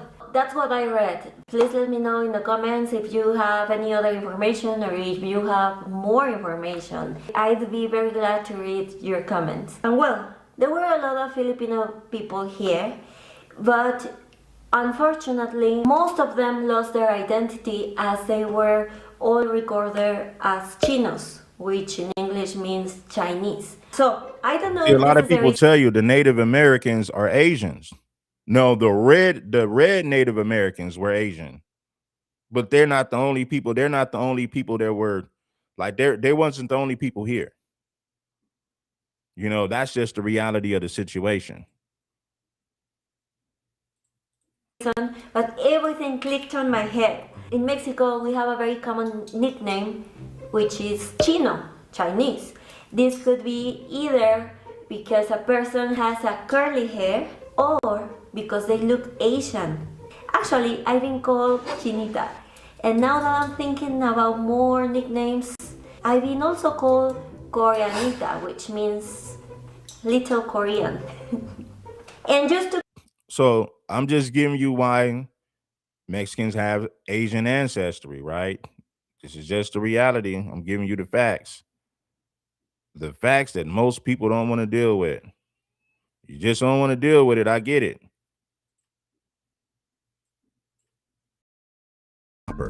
But this alloy is possible to create without advanced metallurgical knowledge, and this alloy matches exactly what African kingdoms had been making for thousands on the shores of what you think is Asia. You're Christopher Columbus, and you've just been handed something that will challenge everything you think you know about your discovery. The natives of Hispaniola have given you spearheads. Not just any spearheads, but ones tipped with a precise mixture of gold, silver, and copper. But this alloy would be impossible to create without advanced metallurgical knowledge, and this alloy matches exactly what African kingdoms had been making for thousands of years. But this evidence, it's about to disappear into the depths of history. Christopher Columbus didn't discover America. And no, I'm not just talking about the obvious fact that you can't discover a place where people are already living. I'm talking about something far more significant. Evidence that Black Africans had not only reached the Americas, but had been trading with its people for centuries before Columbus ever set sail. This isn't some tinfoil hat conspiracy theory. No. This is documented history that's been painstakingly buried by white historians, and we're about to uncover why. Oh my God, this history runs deep. But before we continue, if you like the content we share in the channel, please And subscribe to this brother's channel right here, man. Black Stories Untold. Subscribe to Black Stories Untold, man. Hold on one second. Before we finish that, I want y'all to check this out right here. Why do Native Americans look Asian? It's nuts. The answer goes back to the story of human migration. All humans originated in Africa, and about 60,000 years ago, groups began moving out, spreading through the Middle East, Central Asia, and into East Asia. By 30,000 years ago, people had reached Siberia. And during the last ice age, sea levels were over 300 feet lower, exposing a land bridge called Beringia, which was up to 1,000 miles wide, connecting Siberia to... They're gonna say, "Oh, this is just a YouTube video." No, I've studied this myself. When I show you these videos, it's backed up by real study and research. I'm not just showing you YouTube videos based on somebody's opinion. Alaska. Between 15,000 and 20,000 years ago, people from northeastern Asia crossed this bridge into the Americas. These were the ancestors of today's indigenous peoples. Even genetic studies show Native Americans share significant DNA with East Asians and Siberian groups. So indigenous peoples don't just look Asian by chance. They are distant relatives, descended from the same ancient populations of Asia. Why do Native Americans look Asian? It's not a coincidence. The answer goes back to the story of human migration. All humans originated in Africa, and about 60,000 years ago, groups began moving out, spreading through the Middle East, Central Asia, and into East Asia. By 30,000 years ago, people had reached Siberia. And during the last ice age, sea levels were over 300 feet lower, exposing a land bridge called Beringia, which was up to 1,000 miles wide, connecting Siberia to Alaska. Between 15,000 and 20,000 years ago, people from northeastern Asia crossed this bridge into the Americas. These were the ancestors of today's indigenous peoples. Even genetic studies show Native Americans share significant DNA with East Asians and Siberian groups. They show DNA with African because if life started in Africa, then everybody has the same thing. You can trace DNA back to the, as they would say, the motherland. So indigenous Human migration began where? In Africa. So that tells a bigger story. peoples don't just look Asian by chance. They are distant relatives, descended from the same ancient populations of Asia. Why do Native Americans look Asian? Please subscribe. It helped. That professor was Leo Wiener, and he was about to uncover evidence that African explorers hadn't just reached America before. See, and this ain't just done by black scientists. This is done by white scientists, white anthropologists, people who are being honest about history. Columbus' discovery of the Americas. His findings were so explosive, so contrary to everything we'd been taught about American history, that the academic world didn't know what to do with them. That professor was Leo Wiener, and he was about to uncover evidence that African explorers hadn't just reached America before Columbus. They'd been trading with the natives centuries before Europe even dreamed of crossing the Atlantic. Born in Russia, Wiener's path to this earth-shattering discovery began with a failed dream. He had immigrated to the United States in the late 19th century, heading to British Honduras to open a vegetarian commune. But while that venture collapsed, what he found in Mesoamerica would prove far more significant. After returning to the United States and becoming a professor at Harvard University, Wiener began piecing together something extraordinary. During his time in Mesoamerica, he had noticed countless linguistic and botanical connections that defied conventional history. Words in local languages that matched perfectly with African Bantu and Arabic. Plants that shouldn't have been there. Plants that originated in Africa, flourishing in American soil long before any European ship had crossed the ocean. And they're going to say, no, it's not true, even though it's scientifically proven. You got plants that came from Africa that's been in the Americas way before any European colonizers showed up in the Americas. This is just a known fact. It's scientifically proven, from the fruits to the human remains to the skeletons they found. Come on, man. What to do with them. That professor was Leo Wiener, and he was about to uncover evidence that African explorers hadn't just reached America before Columbus. They'd been trading with the natives centuries before Europe even dreamed of crossing the Atlantic. Born in Russia, Wiener's path to this earth-shattering discovery began with a failed dream.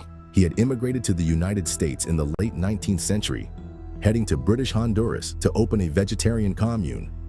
But while that venture collapsed, what he found in Mesoamerica would prove far more significant.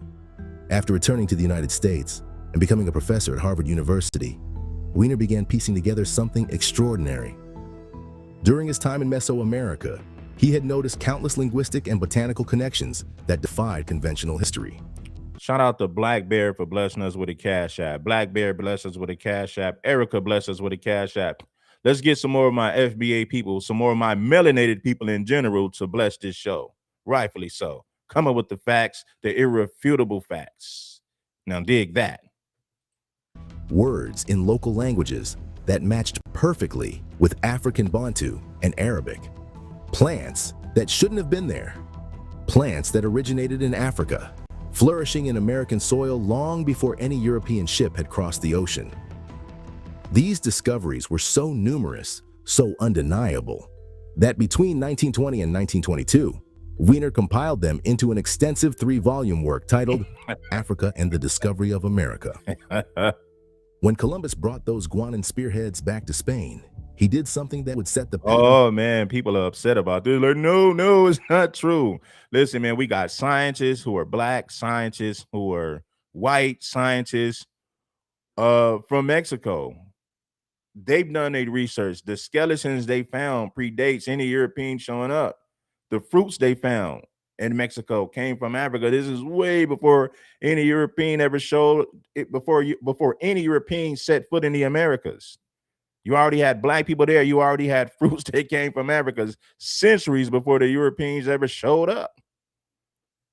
It's scientifically proven, but you know what they're going to say? No, no, no, that's not true. For centuries of historical suppression, he had them analyzed, confirmed their African origin, and then nothing. Nothing more was said about these extraordinary artifacts that proved Africans had been trading with the Americas long before European arrival. Why the silence? The answer lies in Spain's colonial ambitions. You see, it was in Spain's best interest to suppress any challenges to their discovery and claims of the islands of the West Indies. After all, you can't claim to be the discoverer of something if evidence shows others had already been there for centuries. Just look at the scale of Spain's investment in this narrative. For Columbus's second voyage in 1493, Spain equipped him with an invasion force that dwarfed his first expedition. This was going to be a conquest of the Americas, all in the name of God and the glorious Spanish Empire. The new expedition was 10 times larger than the first. They're gonna say they're gonna say this is just a YouTube video, even though it's backed up by historians, anthropologists, and scientists. They're still gonna say no, no, no, that's not true. It goes against their Spanish conquistador teachings. So of course they're gonna say it's not true. Columbus himself became part of this historical rewrite. As he traveled through the Caribbean, he went about whimsically renaming every island he could find. Native names like Guanahani and Soamedo were systematically replaced with European ones. The consequences of this cover-up were devastating. Within 5 years of Columbus's arrival in the New World, 90% of the indigenous population had died from disease or murder. With them died the oral histories, the testimonies. No, a lot of that rice that came to Mexico came from Africa, and I'm gonna prove it to you. Do you know a lot of dishes and a lot of foods in Mexico came from the blacks? Do you know the song La La Bamba? That came from the black folks in Mexico, but they use a white Mexican as a face of that song. Of course, you're not going to admit that because you don't understand the history. You got a Spanish conquistador mindset. So you're always going to say anything that black people do, you're going to say, no, no, no, it's not true. It goes against your Spanish conquistador teachings. It goes against your indoctrination. So of course you're going to say it's not true, even when it's scientifically proven. And the living memory of African contact that had existed for centuries. This systematic erasure worked so well that even as late as 2018, history textbooks told a very specific story. According to historian James W. Lowen's examination of textbooks up until 2018, while some books would mention the possibility of Vikings, Norse, or even Irish reaching America first, not one textbook, old or new, mentioned the West Africans. Think about it. Growing up, had you ever heard stories of African-American traders in America? Nope. You were told the same historical BS that was fed to all of us. In 1492, Columbus sailed the ocean blue, that he was the one to find America and bring civilization to its shores. All lies. Africans beat the white man to it, and white men for centuries rewrote history and ignored straight facts just to perpetuate a narrative of white supremacy. Exactly. But that's what Europeans do. They erase history, then they rewrite history. That's what they're known to do. Growing up, check this out right here. I'm gonna come right back to this. Check this out right here. A lot of foods in Mexico actually came from Africa, but they're gonna say no, no, no. The culinary landscape of Mexico is tapestry woven with diverse influences, and African heritage plays a significant role in shaping its flavors. The transatlantic slave trade brought African traditions to Mexico, especially Well, it was already African traditions in Mexico before the transatlantic slave trade. Well, let's go. in regions like Veracruz and Oaxaca. Ingredients such as okra, introduced by African slaves, transform local dishes. Techniques like frying and of spices also reflect African cooking methods. Key dishes such as mola, show the fusion of African and indigenous ingredients. This cultural exchange has enriched Mexican cuisine, creating a unique blend that celebrates both African and Mexican identities, showcasing resilience and creativity through food. They're going to say it's not true. I've studied this for a long time. A lot of dishes in Mexico came from Africa, but they'll never admit it because they've been brainwashed by the Spanish conquistadors. So no, they're not going to admit it. Growing up, had you ever heard stories of African-American traders in America? Nope. You were told the same historical BS that was fed to all of us. In 1492, Columbus sailed the ocean blue, that he was the one to find America and bring civilization to its shores. All lies. Africans beat the white man to it, and white men for centuries rewrote history and ignored straight facts just to perpetuate a narrative of white supremacy. Here's something your history books won't tell you. Africans had ships, not just ships. They had 4 distinct types of vessels, and they'd been building them for thousands of years before Columbus was even born. The evidence? It's literally carved in stone. Ancient Nubian pottery from 3000 BCE shows detailed paintings of sophisticated vessels, long-holed boats, papyrus rafts, and hollowed-out canoes. Another painting, even older, dating from 3500 BCE, shows a bird's-eye view of an oared riverboat in Chad. These weren't just crude drawings. They were technical documentation of advanced shipbuilding capabilities. But the real proof of Africa's maritime power comes from European sources themselves. In the 1500s, just a few years after Columbus's voyage, Man, here we go. Portuguese Captain Pacheco Pereira wrote something remarkable about the ships he found in Guinea. In this country can be found the largest canoes made of a single trunk. Some are so large that they hold 80 men. Think about that for a second. Single trunk canoes, big enough to hold 80 men. These weren't primitive rafts. These were sophisticated vessels built by master shipwrights. The West Africans had even developed an early form of the catamaran, lashing 2 dugout canoes together side by side, a technique so seaworthy that no one questioned similar designs used by Polynesian sailors. Yet for some reason, it was so unheard of that Africans could have done something similar and sailed their way to the Americas. But if you think 80-man canoes are impressive, I'm going to go back to that. Now, I want y'all to listen to this. Check this out right here. They'll never admit it. Did you know Latin Americans love African food? Here are a few of the most beloved dishes. Cocadas are made with shredded coconut and sugar, although the ingredients depend on the region. They are delectable, and any visitor from Africa to Latin America will find these delicious treats quite familiar because they come from a West African recipe.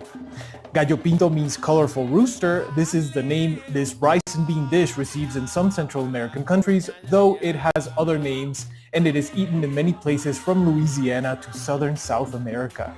It is definitely part of the culinary legacy of Africans in our continent. And finally, cooking with banana leaves, without which dishes like Oaxacan tamales would not have their characteristic flavor, is also an African contribution to our Latin American cuisine. Do you also love African food? What is your favorite African dish?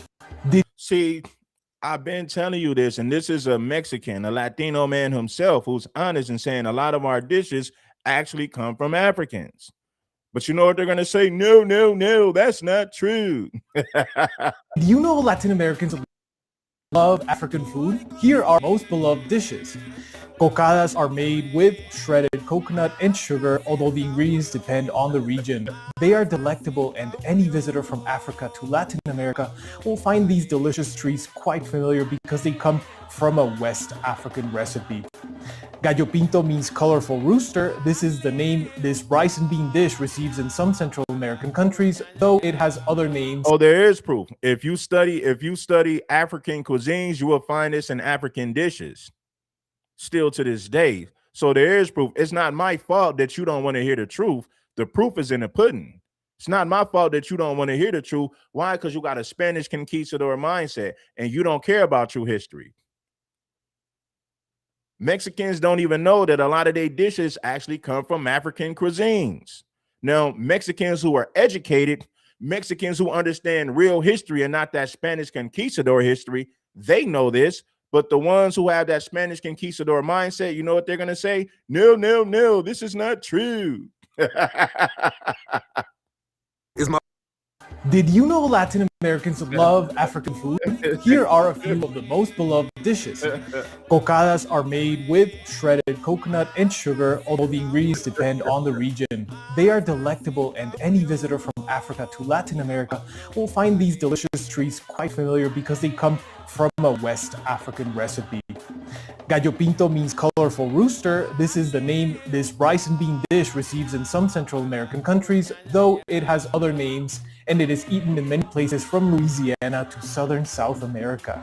It is definitely part of the culinary legacy of Africans in our continent. And finally, cooking with banana leaves, without which dishes like Oaxacan tamales would not have their characteristic flavor, is also an African contribution to our Latin American cuisine. Do you also love African food? What is your favorite African dish? Did you know Latin Americans love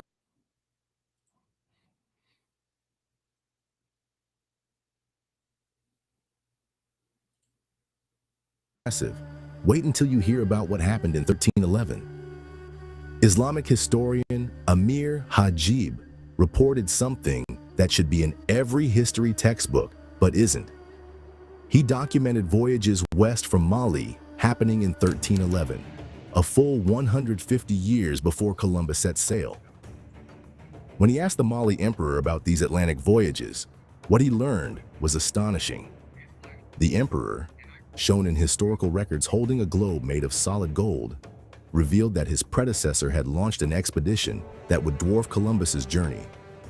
We're talking about 200 ships filled with men, another 200 ships loaded with gold, water, and enough provisions for 2 years at sea.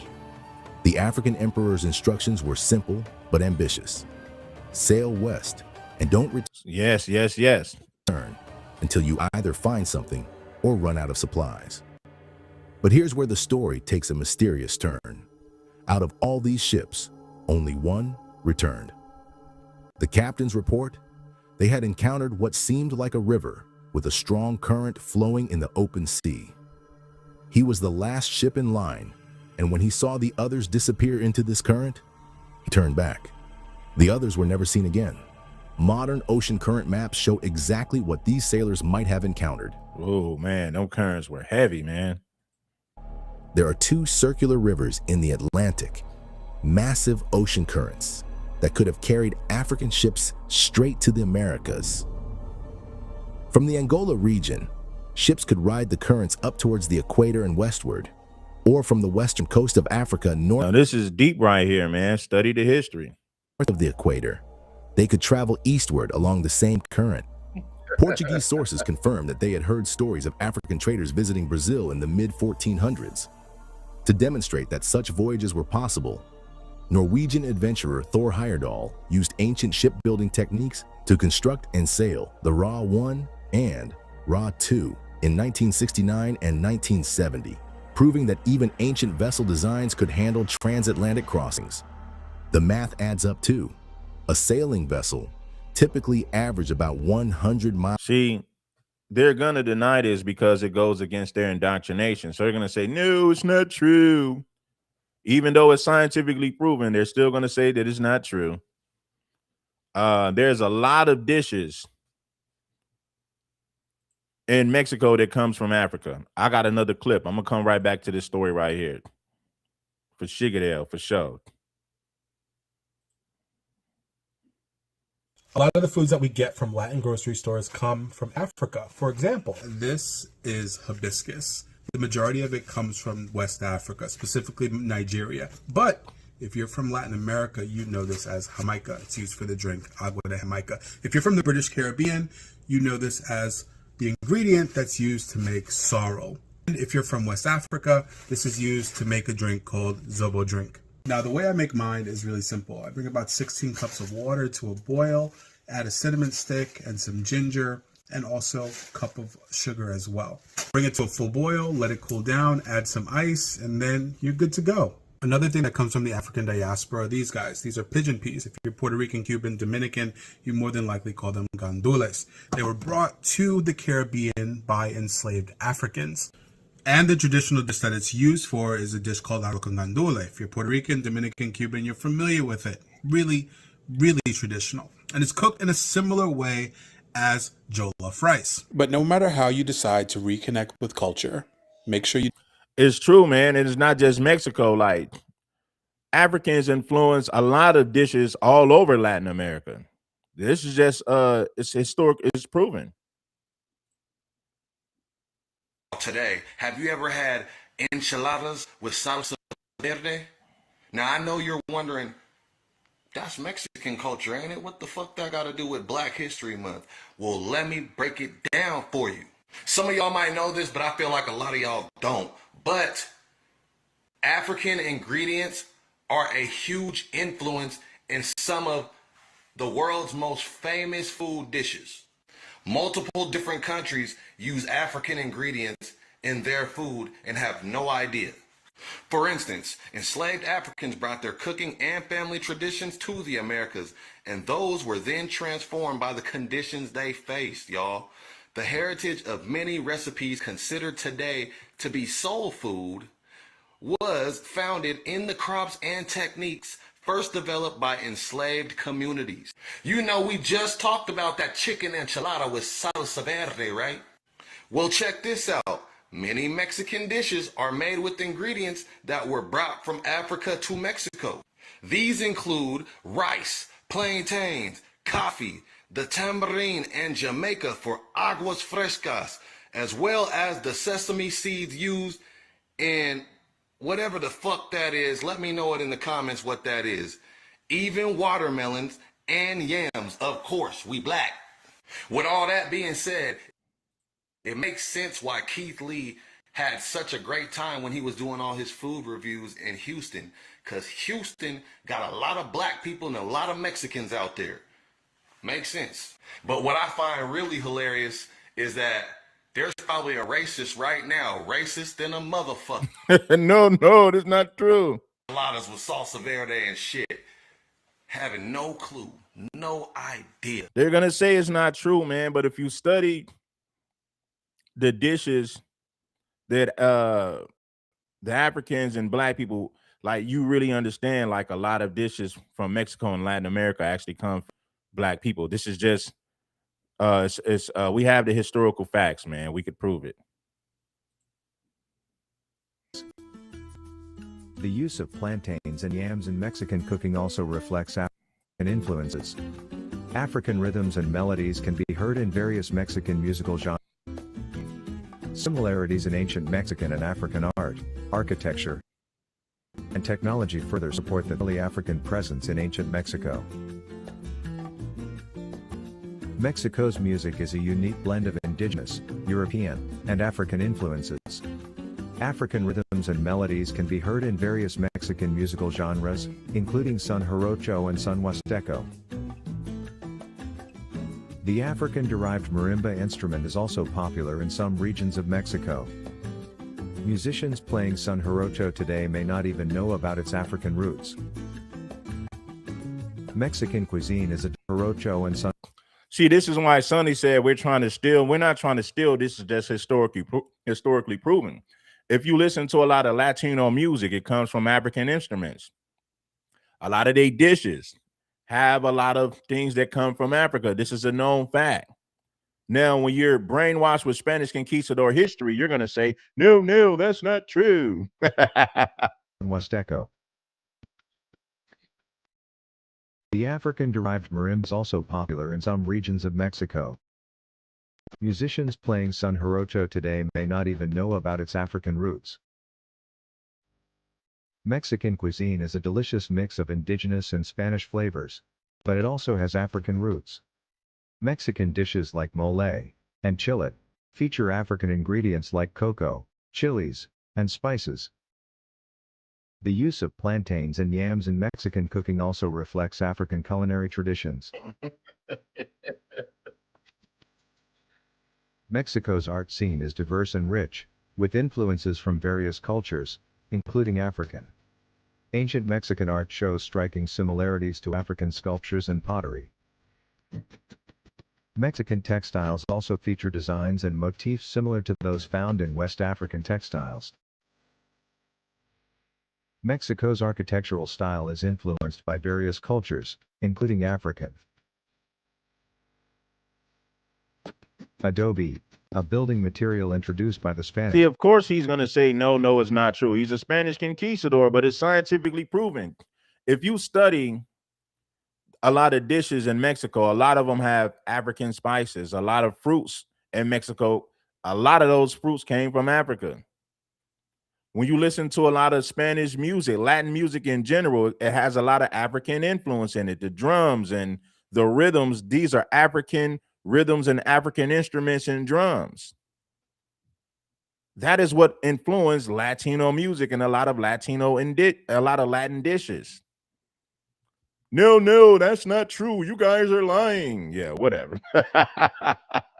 Can be traced back to African mud brick construction, and the pyramidal shape of some Mexican buildings resembles pyramids found in ancient Egypt. Mexico's religious practices are a blend of indigenous, Spanish, and African influences. Some Afro-Mexican communities practice syncretic religions that combine Catholicism with African spiritual traditions. In some regions of Mexico, there are festivals and ceremonies that feature African-derived music and dance.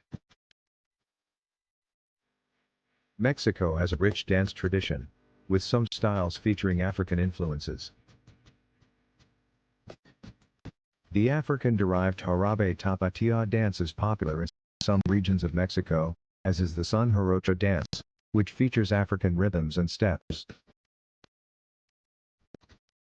See, they'll never admit that because they've been whitewashed by the Spanish conquistadors. A lot of their dances and foods come from Africa. Why you think black people like Mexican food? Because Mexican food is good. Nobody can deny that Mexicans make good food. You know, we all love Mexican food, and this ain't nothing against Mexicans. I know they're going to get mad because they never really heard this version of history. So they're going to say, no, it's not true. But see, a lot of those dishes in Mexico was influenced by African spices because you got to think a lot of black people were doing the cooking, the dance, the music, the food. A lot of that was influenced by black people. This is a known fact. Why you think Mexicans like oldies so much? They study the soul of black people. The Mexican pachucos, the pachuco culture in Los Angeles, that came from the black jazz musicians. That's who influenced the Mexican pachuco culture. Hip hop, look at hip hop. Mexicans are heavily influenced by that. They talk like us. So a lot of things, if you go back in history, Mexicans have always borrowed a lot of things from our culture, whether it be music, whether it be dance, whether it be food. These are historical facts. It's scientifically proven.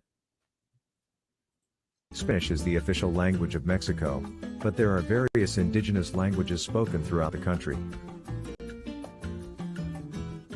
Some of these languages have African linguistic influences, such as the Huave language spoken in the state of Oaxaca, which features Kikongo loanwords.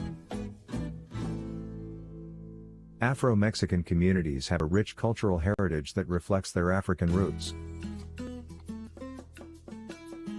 These communities, found primarily along Mexico's Pacific and Gulf coasts, have preserved African traditions through music, dance, religion, and food. Despite facing discrimination and erasure, Afro-Mexicans continue to celebrate and honor their African heritage. You were there, you didn't create hip-hop though.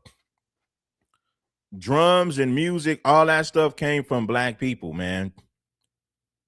You know, name a music genre, and I'm not saying this to be disrespectful. Name a music genre in America that was created by Chicanos that influences the world. You can't name one.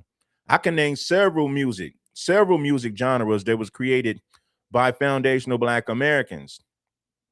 If you listen to those early hip hop records, what they did was sample oldies, the rhyming by James Brown, the dancing, Pig Meat Markham, the Jubilaries. These people were rapping and rhyming over beats in the 1940s, in the 1950s. Show me a Mexican or a Latino making music like that in the 40s and 50s. You can't find one. Latinos and Mexicans got introduced to urban culture by foundational Black Americans. Look at the music that Latinos made in the 50s and 60s. Then go back and look at the music that foundational Black Americans made in the 50s and 60s. You see where this music derives from. It's a dead giveaway. It's not even up for debate. It's a dead conversation. I said it before and I say it again. Name one music genre that Chicanos in America created that influences the world. You can't name one because foundational Black Americans have always controlled music. We've always created the music. Everybody else are just followers. Everybody else are just influenced by everything that we create musically, dance, swagger, vernacular, slang, and urban culture. That comes from foundational Black Americans. And I don't say this to be disrespectful. I say it because it's the truth. If Latinos in the 1960s came outside playing the music that came from their culture, people would say, man, turn that off. Nobody wanted to hear Spanish music. But if foundational Black Americans came outside in the 60s playing music that comes from our culture, everybody rocked with it. Everybody danced to it because our music is soul music. This is why we called our food soul food. Our music is soul music. The music that foundational Black Americans created has influenced the world. Everybody's influenced by our music. I said it before and I say it again. Music influences culture. Music influences culture. And who dominates music? Foundational Black Americans. Foundational Black Americans created rock and roll. White people stole it, but we created it. Foundational Black Americans created country music. We created funk music. We created gospel. We created R&B. We created jazz. We created the blues, disco. And the list goes on. Now, name a music genre that Chicanos created in America. Name one. You can't name one. It's a dead giveaway. We already know where this music comes from. We've never been influenced by their music, but they've always been influenced by our music. Reggaeton comes from Jamaica. Listen, reggaeton comes from reggae. Come on, man. It's a dead giveaway.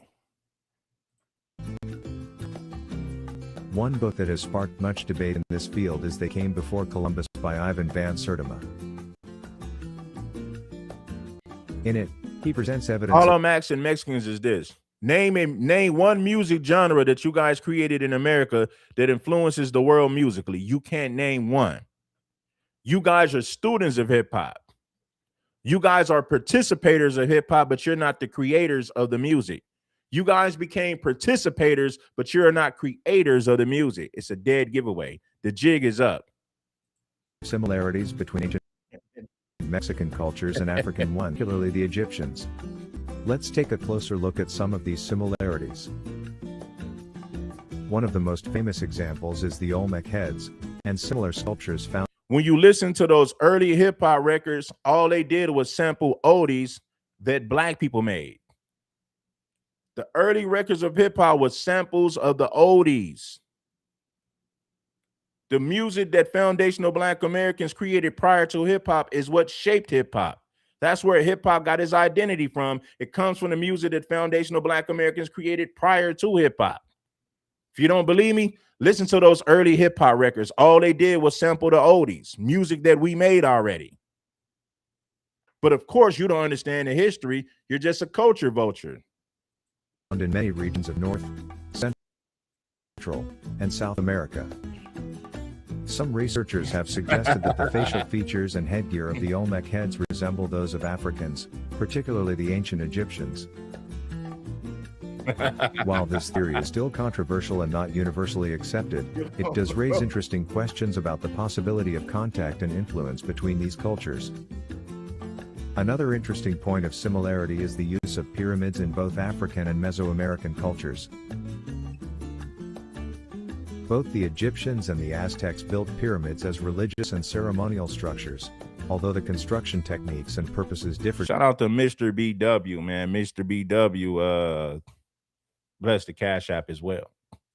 In many ways. Additionally, both African and Mesoamerican cultures practiced mummification and had elaborate funerary traditions. This suggests that both cultures placed a high value on the afterlife and the preservation. All right, so enough of that.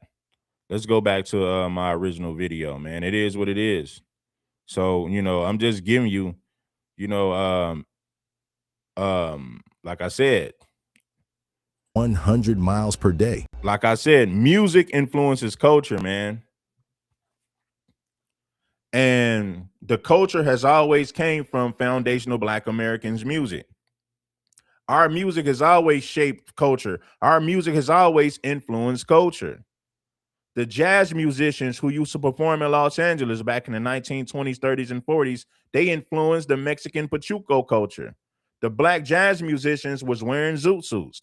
That's where the Mexicans got their influence from, and that's where they came with that's how they came up with the Pachuco culture. Mexicans wearing zoot suits. But prior to the Mexicans wearing zoot suits, the jazz musicians who performed in Los Angeles are the ones who made the zoot suit popular. Study your history. I'm not making this up. Even without sails, even a simple raft or reed boat could manage about 60 miles per day in ocean currents. The distance between Africa and South America, it's actually shorter than Columbus's route across the Atlantic. When Vasco Núñez de Balboa ventured into Panama in 1513, he encountered something that shattered the European narrative. His official log documents meeting members of an Ethiopian tribe, an entire village of Black inhabitants located 2 days' journey inland. According to his detailed records, these weren't recent arrivals. The evidence suggested they had settled there long before any European ships touched American shores. Balboa's account stands among dozens of similar reports. At least 12 different European explorers documented encountering Black populations upon reaching the New World. But the most monumental evidence, quite literally, towers above the rest.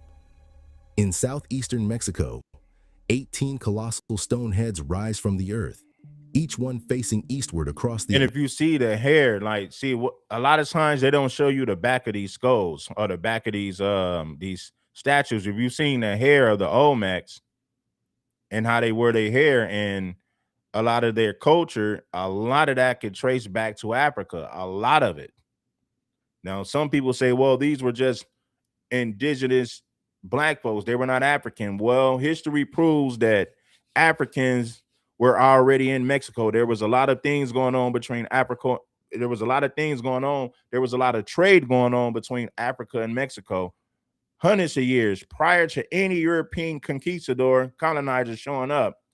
You found fruits in Mexico that was indigenous to Africa. Right. So if you look at a lot of these sculptures, a lot of these statues in southern Mexico, which was the Olmec organization, a lot of that culture has similarities to civilizations that was going on in Africa, because there was trade going on back and forth. The first humans that migrated across the world were from Africa. This is a known fact. Atlantic. Each head required quarrying massive stone blocks and hauling them 75 miles across difficult terrain, a feat that would challenge even modern engineering. Archaeologist Jose Melgar Serrano, upon first uncovering these Olmec heads, immediately recognized their significance. The facial features were, in his words, amazingly like African blacks. Every head bears distinctive headgear or protective helmets with unmistakably African characteristics: broad noses, full lips, and pronounced facial features that mirror West African populations. Some academics attempted to dismiss these monuments as depictions of overweight babies.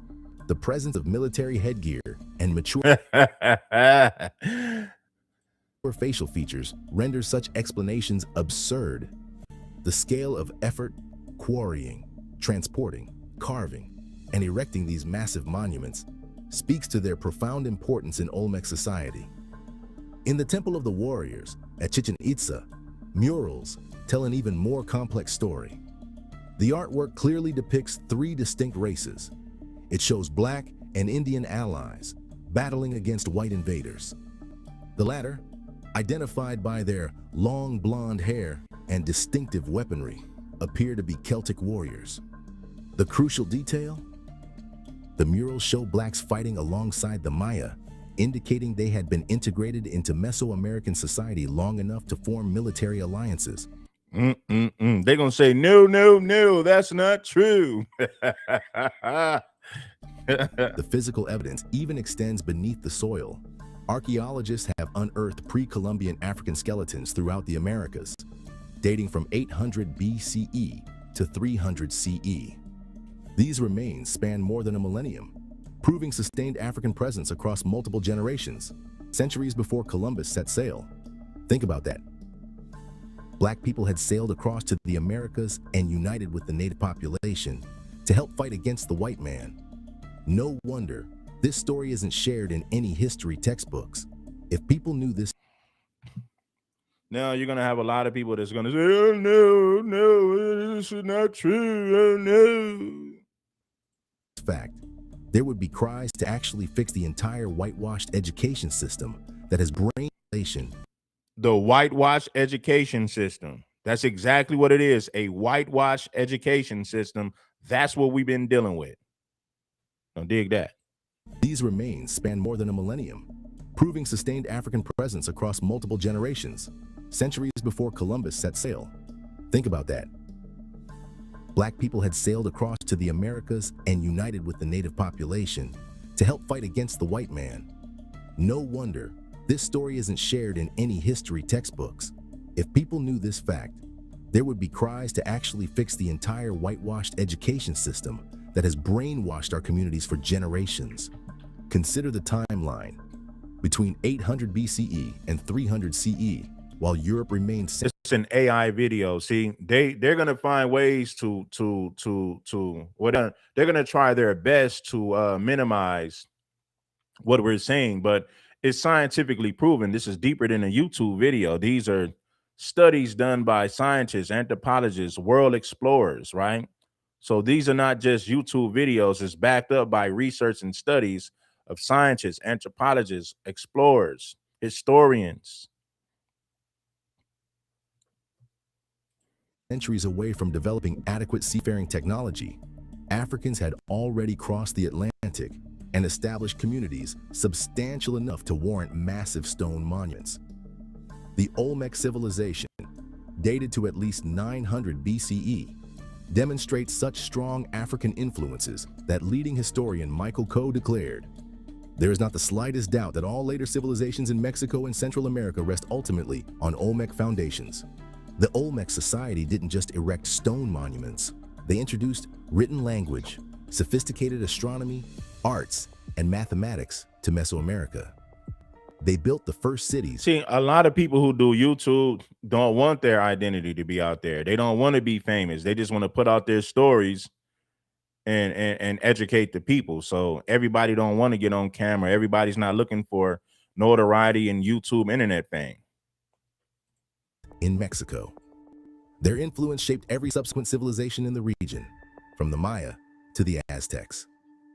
Ask yourself, how does a civilization capable of hauling multiple-ton stone blocks across 75 miles of terrain, a people who mastered astronomical calculations and developed sophisticated mathematics, just disappear from history? The answer lies in what historian Samuel D. Marvel revealed about the American academic establishment. No, no, no, this is not true. As a subject for research, the possibility of African discovery of America has never been a tempting one for American historians. Yeah, no kidding. Marvel's observation cuts deeper. In his analysis of historical narratives, he explains, "We choose our own history, or more accurately, we select those vistas of history that have the promise of the greatest satisfaction for ourselves." So, America's academic institutions have deliberately avoided exploring African discoveries because the truth threatens a fundamental narrative of European supremacy. This is further supported by James Lowen's examinations of American textbooks through 2018. His findings expose a pattern. Textbooks readily acknowledge the possibility of Vikings reaching America first. Some even entertain theories about Norse or Irish arrivals, but not a single textbook, old or new, mentions West African voyages. Of course, because they're giving you whitewash history. They're never going to tell you the truth. So when you hear Sonny saying, "Oh, black people had their history stolen," you guys had your history stolen. Your language was stolen. Your spiritual beliefs were taken away from you. Your whole way of life was taken away from you in Mexico. Stop trying to paint the picture like black folks are the only people who got their history erased by the Europeans. The Europeans erased history on air. It don't matter what country they went to or what continent they went to. The Europeans' main goal and objective was to erase the history, then to rewrite the history. Then after that, they whitewash civilization. They whitewash the people of that country, the people on that continent. They whitewash the history. But first, you must erase the history. Then you whitewash the history by telling your story. And that's exactly what the Europeans did everywhere they went. Spanish conquistadors did it. The Frenchmen did it. You know what I mean? The people of Portugal, they did it. Europeans from different nations have whitewashed history all across the world. Europeans have whitewashed the world when they colonized these lands. The French did it, the British did it, the Spanish did it, the Portuguese did it, the Dutch did it. Can you dig it? The erasure worked so perfectly that by the time evidence began surfacing, the colossal heads, the pre-Columbian skeletons, academics had already constructed an impenetrable wall of skepticism. Any suggestion of African maritime achievement faced immediate dismissal. Seafaring represented Europe and the white man's crowning achievement. After all, it was the technology that enabled their domination of the world. The white man has stolen history. Listen, if the white man, excuse me, if the white man colonized your land, he erased a lot of that history. Then he whitewashed everybody with his story. I'm giving you the irrefutable facts. I don't know what makes Sonny think that Mexican history is intact when they didn't steal your language, your history, your way of living, your spiritual beliefs. They stole everything from you guys, but for some reason your history is still intact. You don't think that the white man manipulated history in Mexico just like they manipulated the history everywhere else they went? Come on, man, you're dreaming. What drugs are you taking? The idea that black Africans had mastered the Atlantic Ocean centuries before Columbus threatened the very foundation of European colonial legitimacy. The notion that Africans reached America first, established trade routes, influenced civilizations, and left monumental evidence of their presence, that would require rewriting every history book on the shelf. Even when the Olmec heads stared back with undeniably African features, when carbon dating proved African presence centuries before Columbus, when metallurgical evidence showed precise African techniques in pre-Columbian weapons, the academic establishment chose silence. Of course they chose silence, because if they were to acknowledge that, that means they would have to throw away all those history books where they told lies for centuries. And of course they don't want to do that. Centuries of American historical scholarship, no one bothered to ask why ancient Mexican monuments bore African faces. No one questioned why Columbus found spearheads made with precise African metallurgical techniques. No one wondered why Balboa encountered entire villages of black inhabitants in Panama. The truth remained buried, not because it was hidden, but because, as Marble explained, we wills a different history, one that satisfied our cultural narrative, one that kept Europe at the center of human achievement, and one that relegated Africa to the margins of world history. Right. So the white man erased history and told their story. They did it in Mexico. They did it all over. They did it everywhere. If they colonized the land, the white man whitewashed the history. What makes you think the white man didn't whitewash Mexican history if they colonized the whole damn country? Come on, man. Let's use common sense. So the white man stole your language, your culture, your spiritual beliefs. He stole everything from you, but for some reason, your history is still intact. Man, stop it. 1492, Christopher Columbus stood on those shores, holding evidence of an inconvenient truth. Spearheads that proved Africans had mastered the Atlantic centuries before him. That evidence disappeared into the depths of history, just as he intended. But truth has a way I'm of gonna get on the Arabs too, because the Arabs have lied about a lot of stuff. The Arabs have stole a lot of stuff in Africa, and now they want to take claim to a lot of history in Africa. So we're gonna get into that too. Hey man, this is gonna be like a real history channel, but at the same time, we're gonna talk about trending topics, but we're gonna cover history most definitely. surfacing. The colossal heads still stand, facing east across the Atlantic. The ancient African skeletons still rest in American soil. Man, you got African skulls, man. You got African, listen, scientifically proven that they found human remains of Africans that are thousands of years old in Mexico, in Central and South America, not just Mexico. They found human remains of Africans, black people, and these bones are thousands of years old, way before any European set foot on his land. You dig what I'm saying? That evidence disappeared into the depths of history, just as he intended. It was hidden, but because, as Marvel explained, we willingly chose a different history, one that satisfied our cultural narrative, one that kept Europe at the center of human achievement, and one that relegated Africa to the margins of world history. In 1492, Christopher Columbus stood on those shores, holding evidence of an inconvenient truth. Spearheads that proved Africans had mastered the Atlantic centuries before him. That evidence disappeared into the depths of history, just as he intended. But truth has a way of resurfacing. The colossal heads still stand, facing east across the Atlantic. The truth always have a way of resurfacing. Mastered the Atlantic centuries before him. That evidence disappeared into the depths of history, just as he intended. But truth has a way of resurfacing. The colossal heads still stand, facing east across the Atlantic. The ancient African skeletons still rest in American soil. The temple murals still show their alliances, and the maritime records still tell their stories of African ships crossing the ocean centuries before Columbus set sail. We began this story with a single piece of evidence in Columbus's hands. We end it with an undeniable truth. When Columbus reached the Americas, he wasn't making a discovery. He was interrupting a centuries-old conversation between Africa and America, a conversation written in gold-tipped spears, carved in stone heads, painted on temple walls, and buried in the very DNA of American civilization.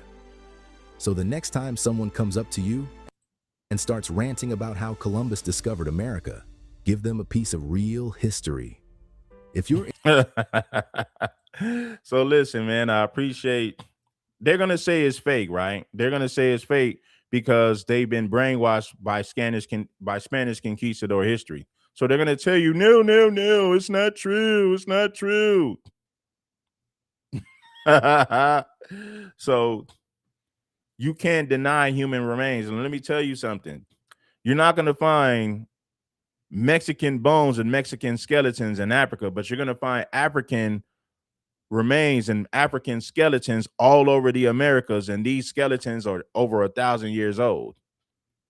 You're going to find African skeletons and human remains of Africans that's in the ground. You're going to find these things all across the world, not just in the Americas. You go to Asia, you go to any continent, you go to any country, any continent, you're going to find African skeletons, evidence of black melanated people being there. You can find it in Mexico. You can find it in Asia. You can find it in Europe. But guess what? You're not going to find skeleton remains of Mexicans in different places because Mexican is not a race. It's a mixture of different races, and it is labeled in Mexican, but it's not. Mexicans are not an original race. They're not. Negroid is an original race. Mongoloid is original. Caucasian is original, but there's no such thing as a Mexican. A Mexican is something that's made up. You mix a bunch of races together, then you just give it a name. But Latino is not a race. Puerto Rican is not a race. Cuban is not a race. Mexican, that is not a race. That is a nationality. That is a culture, but it is not a race. You dig what I'm saying? No, no, no, that's not true. That's what they're going to say.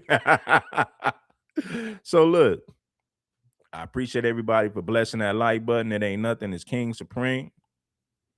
Make sure that you support this stream for the real knowledge, for the real history. I got to get up out of here. Oh man, I did some work on Gaspar Yanga several times. Oh, I did some content on Gaspar Yanga and Vincent Guerrero, the second president of Mexico. Vincent Guerrero, nicknamed El Negro. So I touched on a lot of that history as well. Peace to everybody. I appreciate you guys for pulling up. I got some moves to make, and hopefully I can give you guys a second string later on today. Peace, love, and